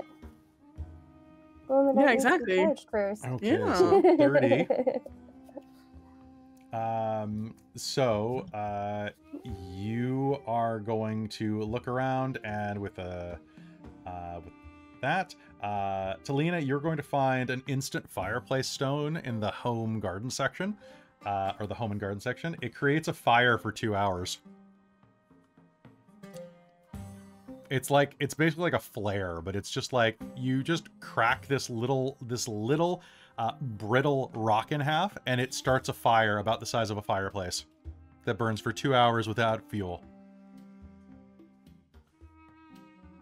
Can you add fuel to extend the time?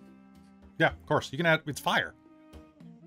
Okay, I wasn't sure if it was like a specific thing where it's like at the 2 hour point it just fizzles out and it's gone. Yeah, but then it won't stay going of its own. It does have some protection, so you can't necessarily burn a house down with it, but like...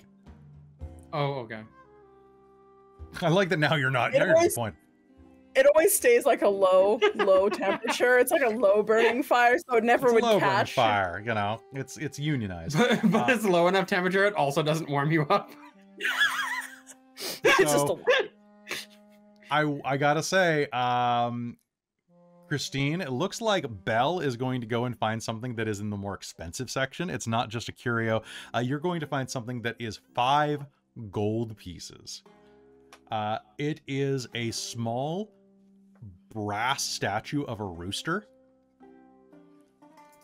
that has a little dial on it. and it is labeled as a wakey wakey rooster alarm. It is an alarm clock that crows with a rooster noise. Okay. There is no snooze button. That could be vaguely useful as a distraction at some point. Set it for Do like a minute, you- throw it into space, and then walk away. Do you play with the dial? Well, you Oh gotta god, know just if it ruined the poor works. clerk's life. There is the loudest that echoes through the shop. Okay. Does dare the you. And then if shopkeeper I- look just What- completely Oh, drained? Is it basically indestructible for the 5 gold Cuckoos. price? It is not indestructible. It's very destructible, but it's durable enough. Okay. I don't feel like that's worth 5. 2 things.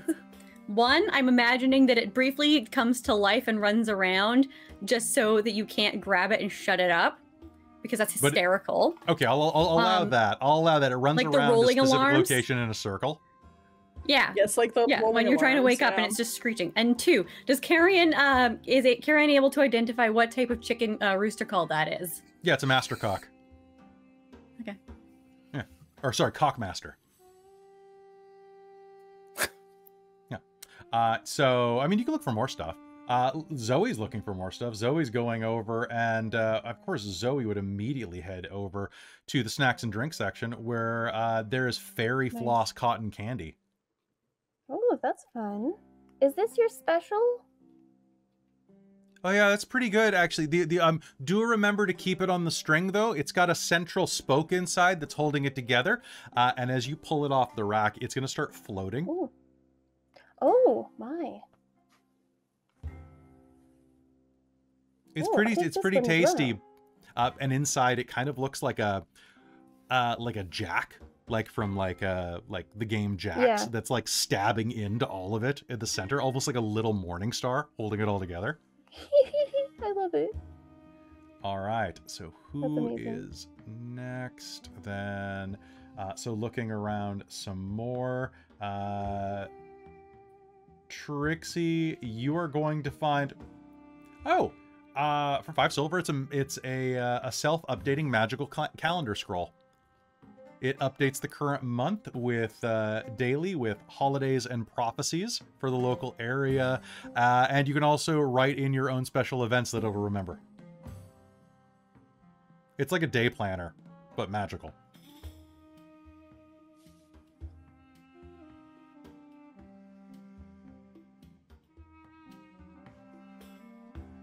Yeah, Trixie, I think doesn't plan. She uses her head. She thinks she has everything in here. She's a little ADHD, a lot ADHD for that. So she'll like look at it, go, huh, and Sounds put it back. good. The other couple things that you're going to find is if you're staying at the goods, that is going to be Never Spoil Milk. In a hermetic seal is going to be found by Carrion. And then that's going to be 38, 39, 30. It's 36 for Christine's other one, which is going to be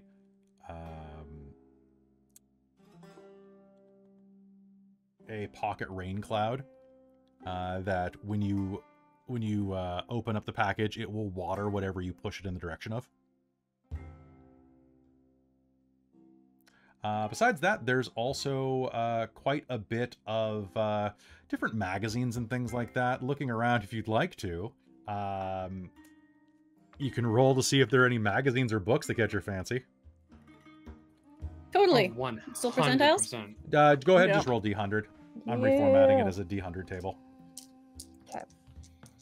Tally Okay. is absolutely a trashy magazine girl. 4. 4. Legendary looters, showcasing cursed and rare treasures found in dungeons across the world. Neat.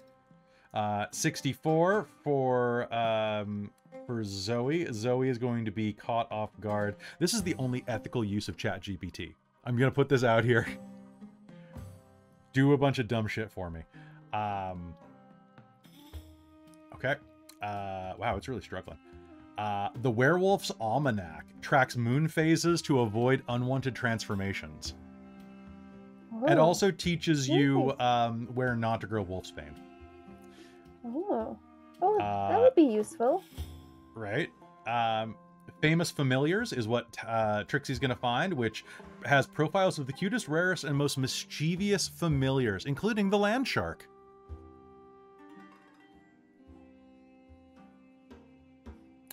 Then let's see. An Land 11. shark?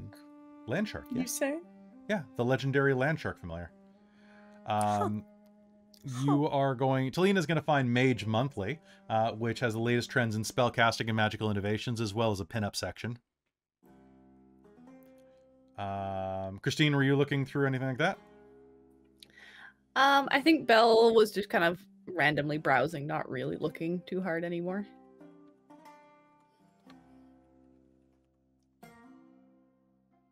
Okay, so besides that, there's also the usual stuff in the... over in the drinks, there's mana gummies, phoenix jerky, mystic moon cakes, goblin with 3 N's energy drink, elven loose leaf tea, and banana slime pudding. Edagon brand. Besides that, I would like everybody at the bookshelf to roll me a d20.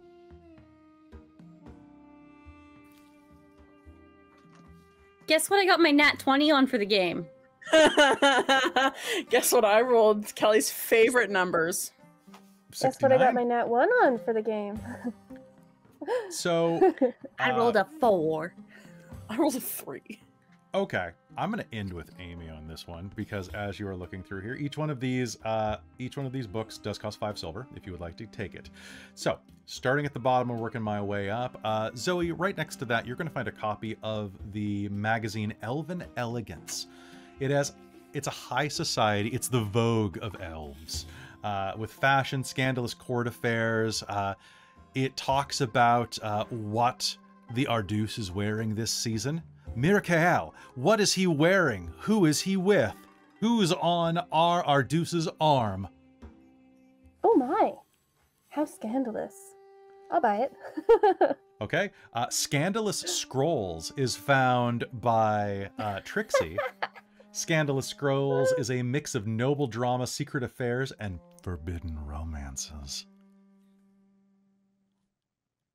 It's kind of like the Penthouse Letters section. Dear Diary, you'll never believe what happened to me when I was at the Emperor's Ball.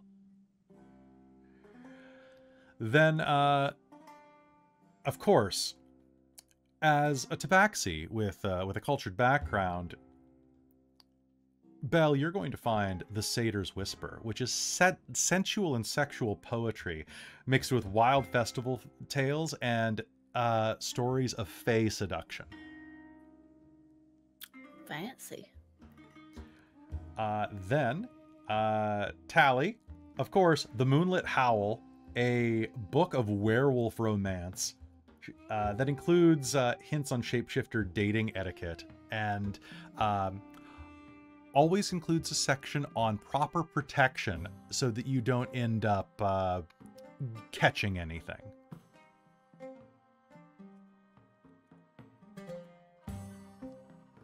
And finally, there is a copy that you are going to find, only one copy of this, Carrion, The Adventurer's Little Black Book, a complete guide to romantic encounters with all of the species of Elos. It is a how-to manual that describes the correct procedurals. How does a person without scales mate with a dragonborn? What type of lubricants should be used when you are dating a slime person? How does one exactly manage the relationship difficulties between a gnome and a Goliath? This is it covers every sentient, consentable like species and race on Elos. Wow, she's gonna learn so much. Patreon goal. Okay, what Patreon number do we have to hit for you to write this book? I will help. I think 500, but I'll actually publish it then. Yeah. No, I'm like, no joke, no cap. Does Patreon it goal. say who wrote it, Kelly? Was it Asen that wrote it? No. Oh. No, it's probably Mulplava that did it. Probably a multiple authors mix of It's like definitely- collected well, stories and like It is like, I don't think even Asen is slutty enough to have done all the research for this book. Because this is And we like, fair enough. She'd probably Will would forget to write most of it definitely do the down research. after and would researching probably die. I mean, she might have like submitted some research to it. She's definitely done the elf or half elf on Harengon action. it. Yep. And I mean, we did prove that she does have a book out. It's true. So All right. Yeah. So wow, they came up with the Lusty Minotaur, Tiefling Heat, Deep Delves, Deeper Desires.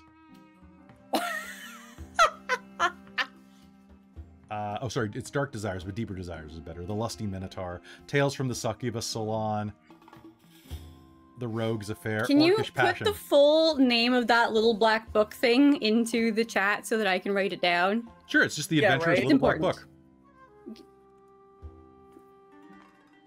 A how-to guide for romance across Elos. There we go. And with that, feel free to purchase whatever you like. Subtract 5 silver pieces from each. Yeah, there's not much else you could do today aside from potentially head back and get some well-deserved rest. But is there any other shopping you'd like to do? Okay, that alarm clock. Will Belle like? Are we like in the store doing the thing where we're like holding shit up of like, look what I found, look Yes. what I found. Oh, Okay, Belle totally perfect. holds it up Cool. while Um, setting it off. That Dude, when does she's it look testing like it. I could fuck with that, Kelly? As an artificer. Probably. Sweet. I will spend 5 gold to You'll probably break it in doing so, but it'll work once. I'm gonna make this the most fucking annoying explosive device ever. Woo! Don't cock it okay, up. Tiny Tina. Listen. Cock bomb. All right. So you purchase those things, and Talk says good day to each of you. Heads you back on the town.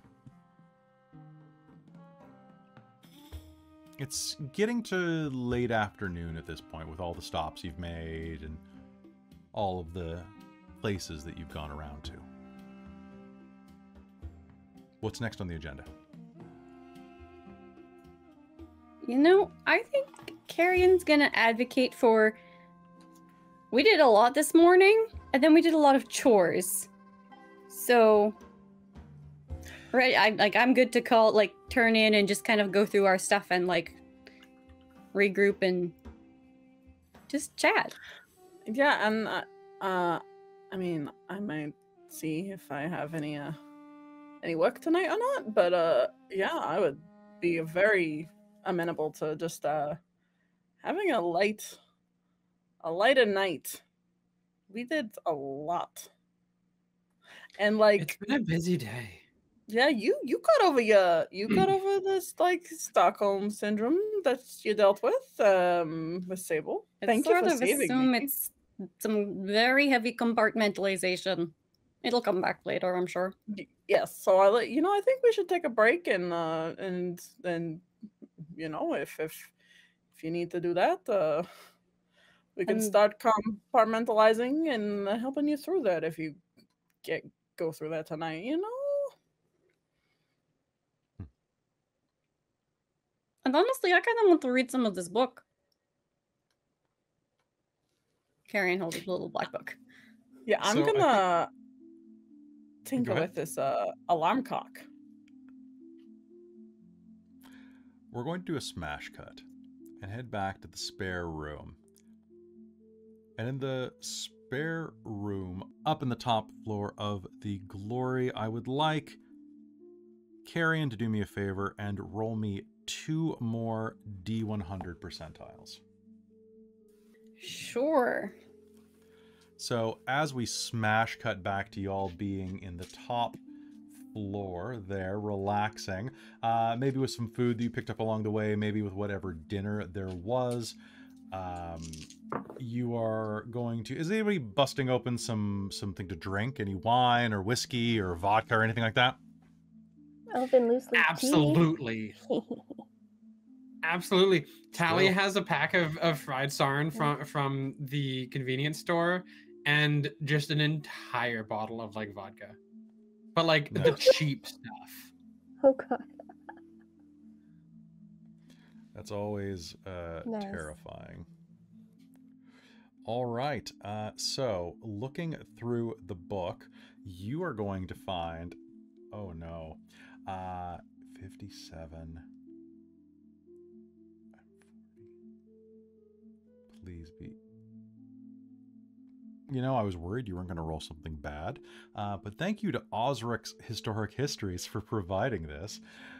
We are immediately going to smash cut to an incredibly lewd diagram of how a Leonin, a lion person, would go about mating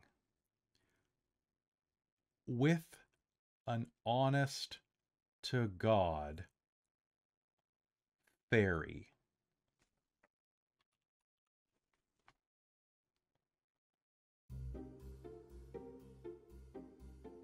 There are diagrams, positions, and all sorts of different pages. And there are at least 4 different types. There's the male, male, male, female, female, female, and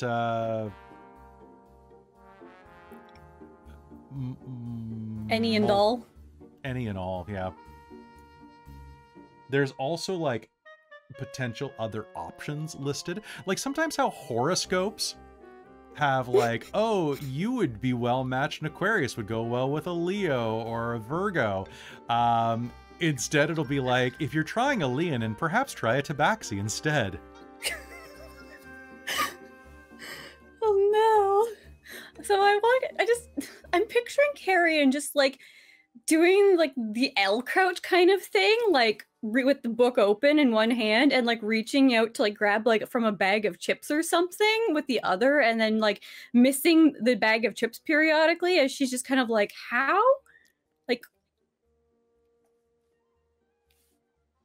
yeah.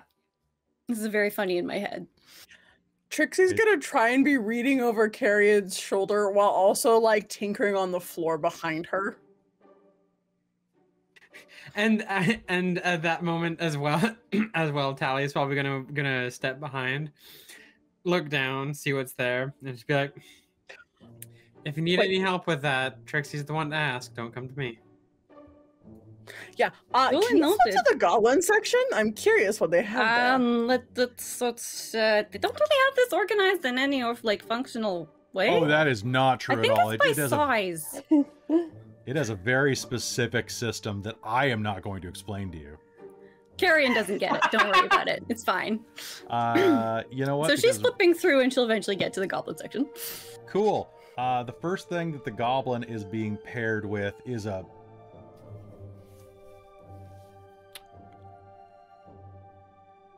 I don't even know what that is. I don't even know what this is. A rat. It's a Tarrasque. Oh, it's a Loxodon. Oh, the elephant. Oh my god. Oh! No, I rolled something from Humblewood, so I just inverted the numbers. Ah. But on the next page... Huh. You are going to see... Oh, the owl people. Okay, cool. That's what a strig is. I should have known. Strig. So it's goblins mating with owls and goblins mating with, This one has a whole sidebar about feather play. Oh, give that. Well, let me. Strangely, that's in the Loxodon section. It's in the Loxodon section, strangely. Yeah. Yeah. Huh. But for some reason Loxodons? it's in the Loxodon section? They're big on feather play. It's got like a picture of a know. trunk holding a feather. Huh. Oh, they like to do the tickling. Ah, good to know. Good to know. I've not. Well, there's a whole thing here about feeding the goblins for the one with the owls people.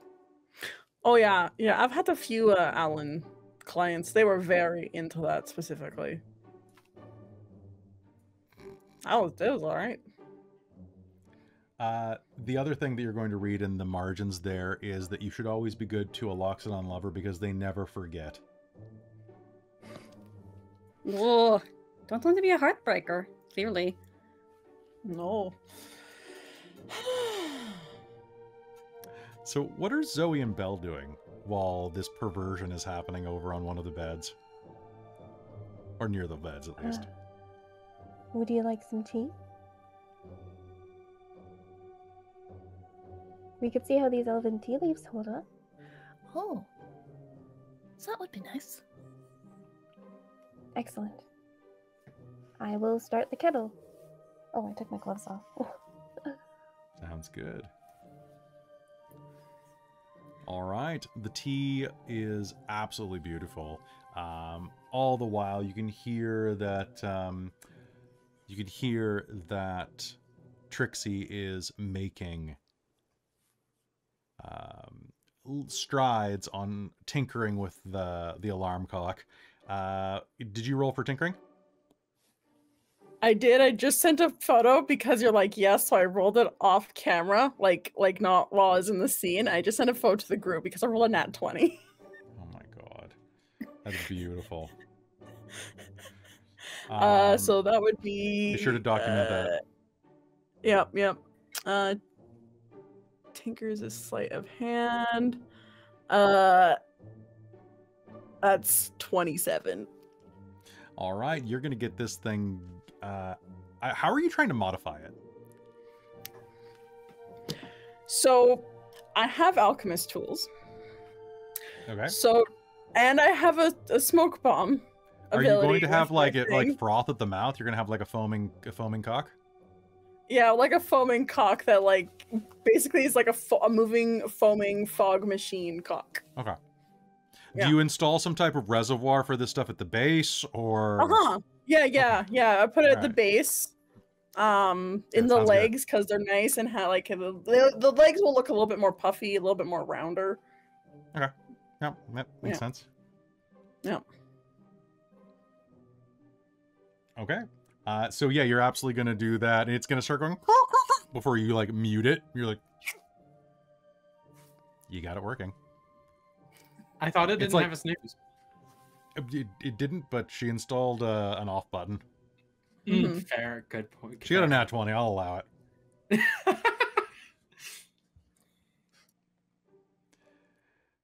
And with that, the tea is ready. It has a lovely aroma, slightly, definitely herbal, medicinal, but with like a sweetness to it.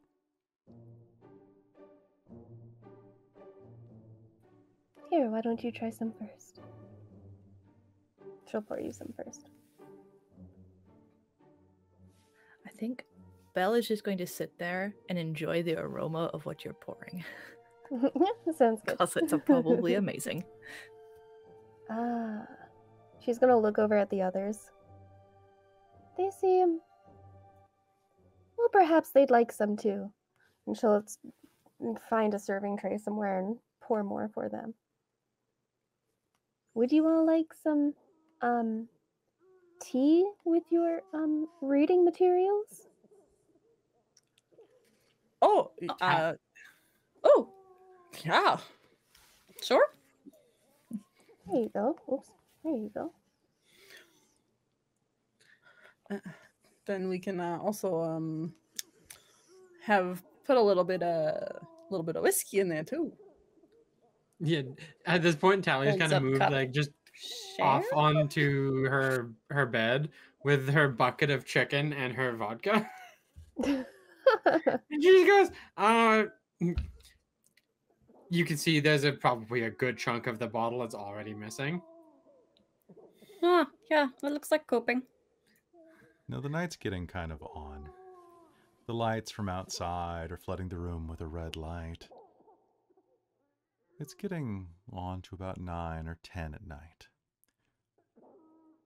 And I would like everyone to make me a perception roll. Do you want disadvantage from me because she's been drinking a massive amount to Sure. cope? Done.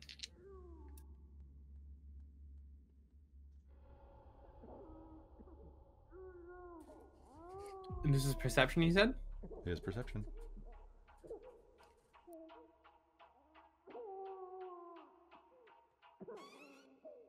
I botch. Perfect. We love it. Hey, me no. Oh God. So I'm looking at the stats. So I'm seeing, all right, what Tally get? 7. And what did Zoe get? A 6.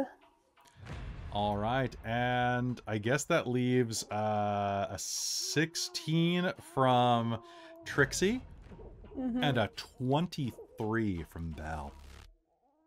Belle, you're going to notice that the sounds on the streets outside, the hustle and bustle has kind of faded a bit.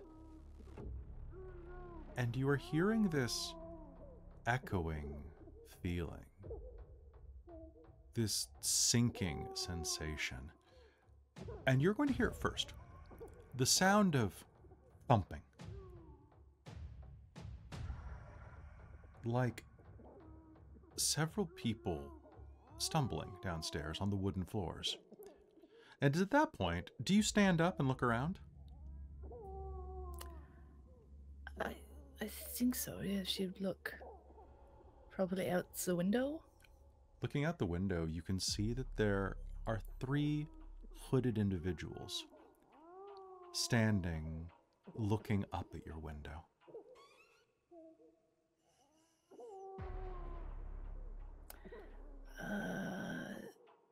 Ladies, I think we might have company. Can you make me a stealth roll? For tea? Stealth. That is 24. 24? You don't think they saw you. I don't think they've seen me, but there's 3 hooded figures. Does anybody else hear that?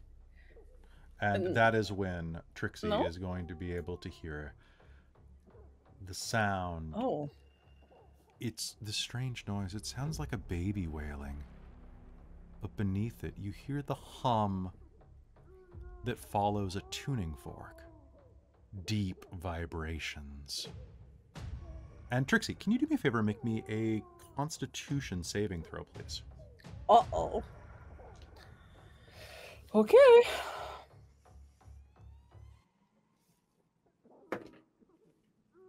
Oh, probably not. We'll see. I have determination brought back. I'm definitely gonna use it. Cool. That's gonna be 11 plus 15. 15. Perfect. I need you to tell me where those 2 pieces of cold iron that you took are. The 2 pieces of cold iron are on Trixie's. Like, she keeps them in her bag that's on her. Okay. You're going to take 2 points of necrotic damage. Oh. As you are going to feel this sickness kind of radiate out from your bag. And everybody here in the room, except for Carrion, who botched, is going to see that there is a dark purplish glow radiating from and through Trixie's bag, and a sizzling sensation. Smell enters the air. Trixie will I believe we whip need to go off now. the bag off of her body and kind of just hold it and like take her cape, try and wrap it more in the cape as well, and like be like, yep, It's at that we point need to go. right now. that you are going to hear scratching at your door. The inside of the locking mechanism is going to scrape and twist. The telltale sound that Belle and Trixie will recognize immediately of lockpicks. Oh, Zoe's leveling her gun at the door. Okay. Yeah, Trixie's gonna kind of hide her bag behind her thing and like switch her hand to gun mode. The door is going to continue to do it. Is anybody doing anything before the door unlocks? Besides, Does Karen now notice that stuff is happening? You are looking at diagrams of Kind of like, I would like to use- delayed, Oh my delayed God. sort of reaction of like, what's going on? I would like to use my nimble escape ability to bonus action hide. That sounds great. You are looking at how you mix a gem dragonborn with a Dampier. Belle is going to try and get on the opposite side of the door so that when the door opens, she's kind of on the way. It's Sounds opening good. too. Okay. Not right behind it, but off to the side. For Tally, how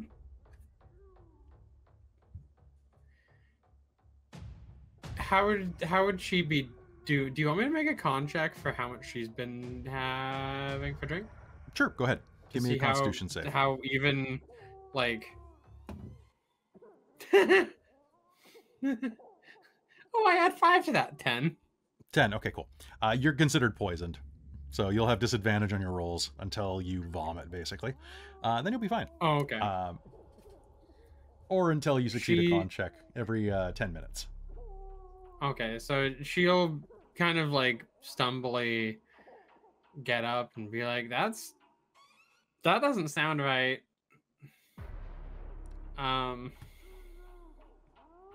The door is going to click. And gentle fingers are going to press it open. Kneeling on the other side of the door and slowly rising to their feet is a human. Feminine features, long blonde hair with a bit of a wave, kind of capsizes over one side of the head. The rest is shaved or braided very tightly in kind of one of those undercut mohawks. This person has pert lips, bright eyes, and a number of tattoos covering both the sides of their cheeks, throat, and arms. They have a pair of pistols at their waist and a pair of lockpicks that they're slowly sliding back, but not too slowly, with quite a bit of skill, back into their belt pouch. And they push the door open gently. Belle, you were right next to the door, and Zoe was on the bed with a gun drawn. What would you like to do? So, do you just enjoy the little sport of breaking and entering on a regular basis, or is this a special case? They turn to you, and with an Amresian accent, that nice, crisp dialect, say, I didn't know if you were still awake. Ah, well, that's what a knock is for. Mm-hmm. You better have a good reason for me. Yeah, Quiet. Trixie's gonna like pop So- from behind the bed. Are those don't guys have- out there yours? No. I'm here to escort you. There are a pair of tollmen downstairs. So, unless you want them to find you, be very quiet. Insight check. What's a tollman? Your worst nightmare. Now come with me if you want to live. Give me an insight check, please. Yeah, I would love to insight this bitch. Also, how dare you, Kelly? How Dirty dare 20. you describe a type of mine? The art is forthcoming from Manolin. Oh my god, I'm so excited. Ooh. Oh my So God, what I'm I gonna what I just, sent like- you was some pre-generated stuff that Manolin is drawing, but Because that also describes very nicely a type of mine as well. Yeah, just gonna like. okay. Dirty 20. All right. Dirty 20. So 17 from me as well. 17 actually was the number that I was hoping that you would all achieve. So anybody with a 17 or up, they are telling the truth. So all right then. Just sling the gun back over our shoulder. All right, let's go then. Okay. I'll lead the way. There's a way guess so. out through the roof. Once we're out of here, I can get you somewhere very fast. Sure. Stay low and slow, and let's head out through. Follow me. Belle would like to assist Zoe in staying stealthy. All right, Thanks. Can I give a help action for that or something? you can. I would like a stealth roll. Mm-hmm.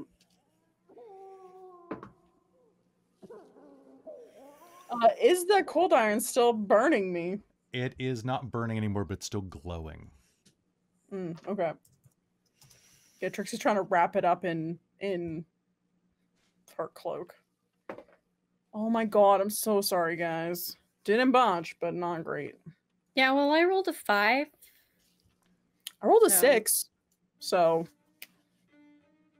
Hey, we got the same stuff. Can I donate my determination? No, you cannot. I guess I could spend my determination to make it 11, just in case. I don't I'll do want that. to find out what a tall man is just yet. That sounds not great. This is unfortunate, though, because with these rolls, let's see, that is 1 success, 2 success. You know what? You have a group success. Actually, let me just roll for our friend, who has advantage, thankfully. You head out into the hallway, and your new compatriot takes you further down to one of the brick inns, where it merges with the next building in the row. They reach into their back, pulling out a long stiletto knife, and jam it in between a couple of boards in the walls. I could use a hand here. All right. Can I Trixie get a will strength find- roll? Oh, maybe. Perian can help with that. I'm strong.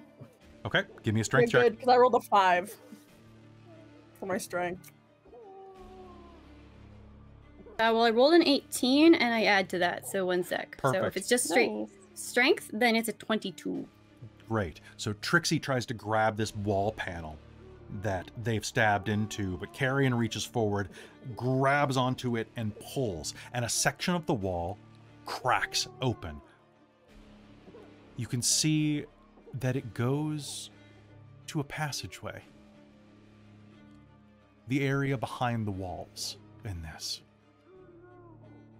I forget what those are called. You know, like in like old mystery movies, there's always that place that you could sneak around in the old mansions. Yeah, I feel like it was called like the servants something. Weren't they servant hallways? Something like that. But basically a place where the insulation goes, if this place had any. And you now see that there is a long corridor that will wrap around. But as you do that, you are going to hear the sound of chains. Who is the first one through after your friend? Who is going to immediately dart under your arm, Carrion? Do I have, does Carrion have to hold it up to keep it No. open? You do not. It is basically like pulling a panel Oh, aside. pull it, okay. Then probably we'll duck through second. Okay. Who is third? Belle's gonna hustle Zoe through. Oh, Zoe Who's- was going to cover the rear. No, go. Oh. Oh, All right. okay. I can run Who- fast. Who were the last two? I mean, I guess Trixie's in the middle somewhere. So I guess Tally's probably bringing one up of the the last. rear. Tally? Oh wait, what? What was that, Christine? Yeah, Belle's probably one of the last then, as well. Behind you. Tally and Belle. Looking over your shoulder, you are going to hear the sound of a pair of heavy footsteps. Well, a pair of footsteps to say the least, making their way up the stairwell at the other end of this corridor. Behind them, hard-soled shoes follow, and you are going to see something that doesn't quite process at first.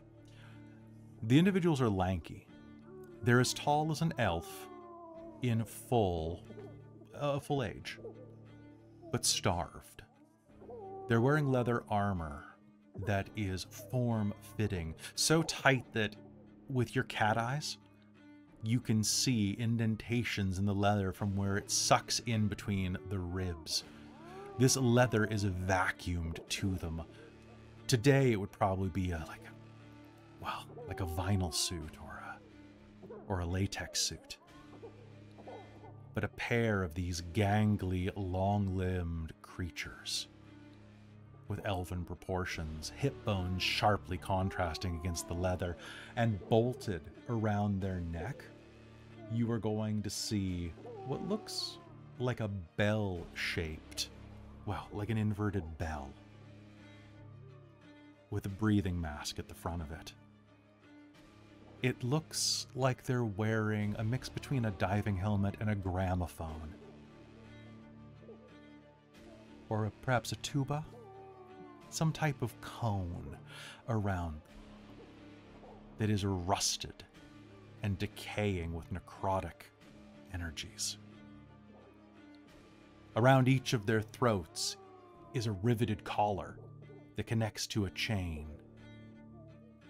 And behind them, you see a drow woman with short, blunt-cut hair around her jawline, dressed in black leather that speaks of nightmare stories that any of you have heard of the Elven Secret Police. And as you look at that, I would like, let's see, the hallway is 60 feet. Trixie, you have vanished around the door, but as they stumble forward, the crying will stop. And instead, they will turn toward Trixie's form as she runs down the corridor, hidden from their view, you would think, and will start letting off a horrible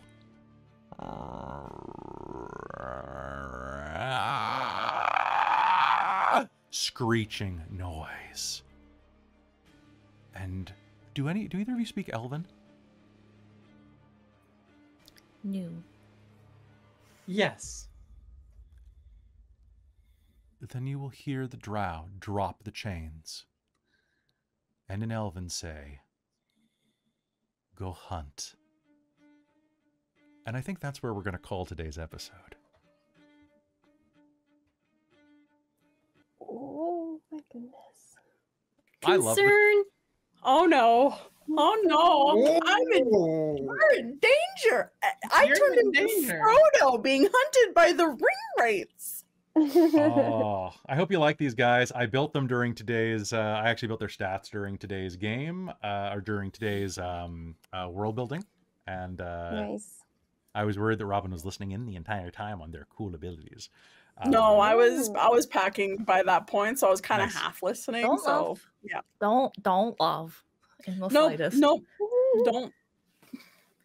Though I definitely had a Just- I moment know of they're just like tracking wanting to Cold giggle wild, like absolutely wildly, as I thought of the cone of shame. Cone of shame. You're describing. You're not wrong that it is basically, I was trying to describe, so and Christine, I do have to say it is your fault that they're called the Tollmen, because they were going to be called the Bellmen, and I was like, damn it, I can't use the Bellmen anymore because we have Bell. So that's what I was talking. Sounds better though. I think the Tollman sounds. Yeah, Tolman Yeah. sounds creepier. Yeah, for The who the one bell that- tolls. Yeah, Yeah, I pay didn't the realize toll. I thought it was exactly pay the toll. Play, Is the pay booty the crab a troll load? toll. It is part, it is honestly, it's the noise that they are making themselves. They are very, Oh, very, well, just let them open their masks and see. no. Okay. No, I'm okay. You sure? It's only a 5-6 recharge. Oh no! Hey, Oh, folks, gosh. we're going to be back in 2 weeks because next weekend is Keys to the Golden Vault. So you'll have to wait to find out what happens because I think you are going to absolutely love the adventure that we have in store as we head into the last 2 episodes of the Prospect arc. I am very excited to do that. So I hope you guys enjoyed that. You're going to be level 3 by the time this little Prospect arc ends. So there we go. Or you'll die. So just saying, it's all good. Hey, you guys are all amazing. Thank you for tuning into Cold Iron. And thank you. This is a real, it's a huge passion project of mine. And I hope you can tell how much joy I take in the setting and being able to play with you wonderful people. A big thank you to everybody on Patreon who helps this happen. Starting with our divine producers, my mom and Shikon De Vermillion, our demonic producer, Sorcerer Sanguine, our wizard of the Patreon, Tammy the Forever Cleric, the Ink Goblin Crusher, Urquhart, and Big Nut, our monster maker, Soul Omen, and Larook, and our high council, Taryn, Amberthist, Raven with Baubles, Chef of the Death, Mike Baxter, Brian Kaler, Nerdy Metal Gent, Grumpy Owl, Cody, and Doug. You guys are all amazing. Thank you so much.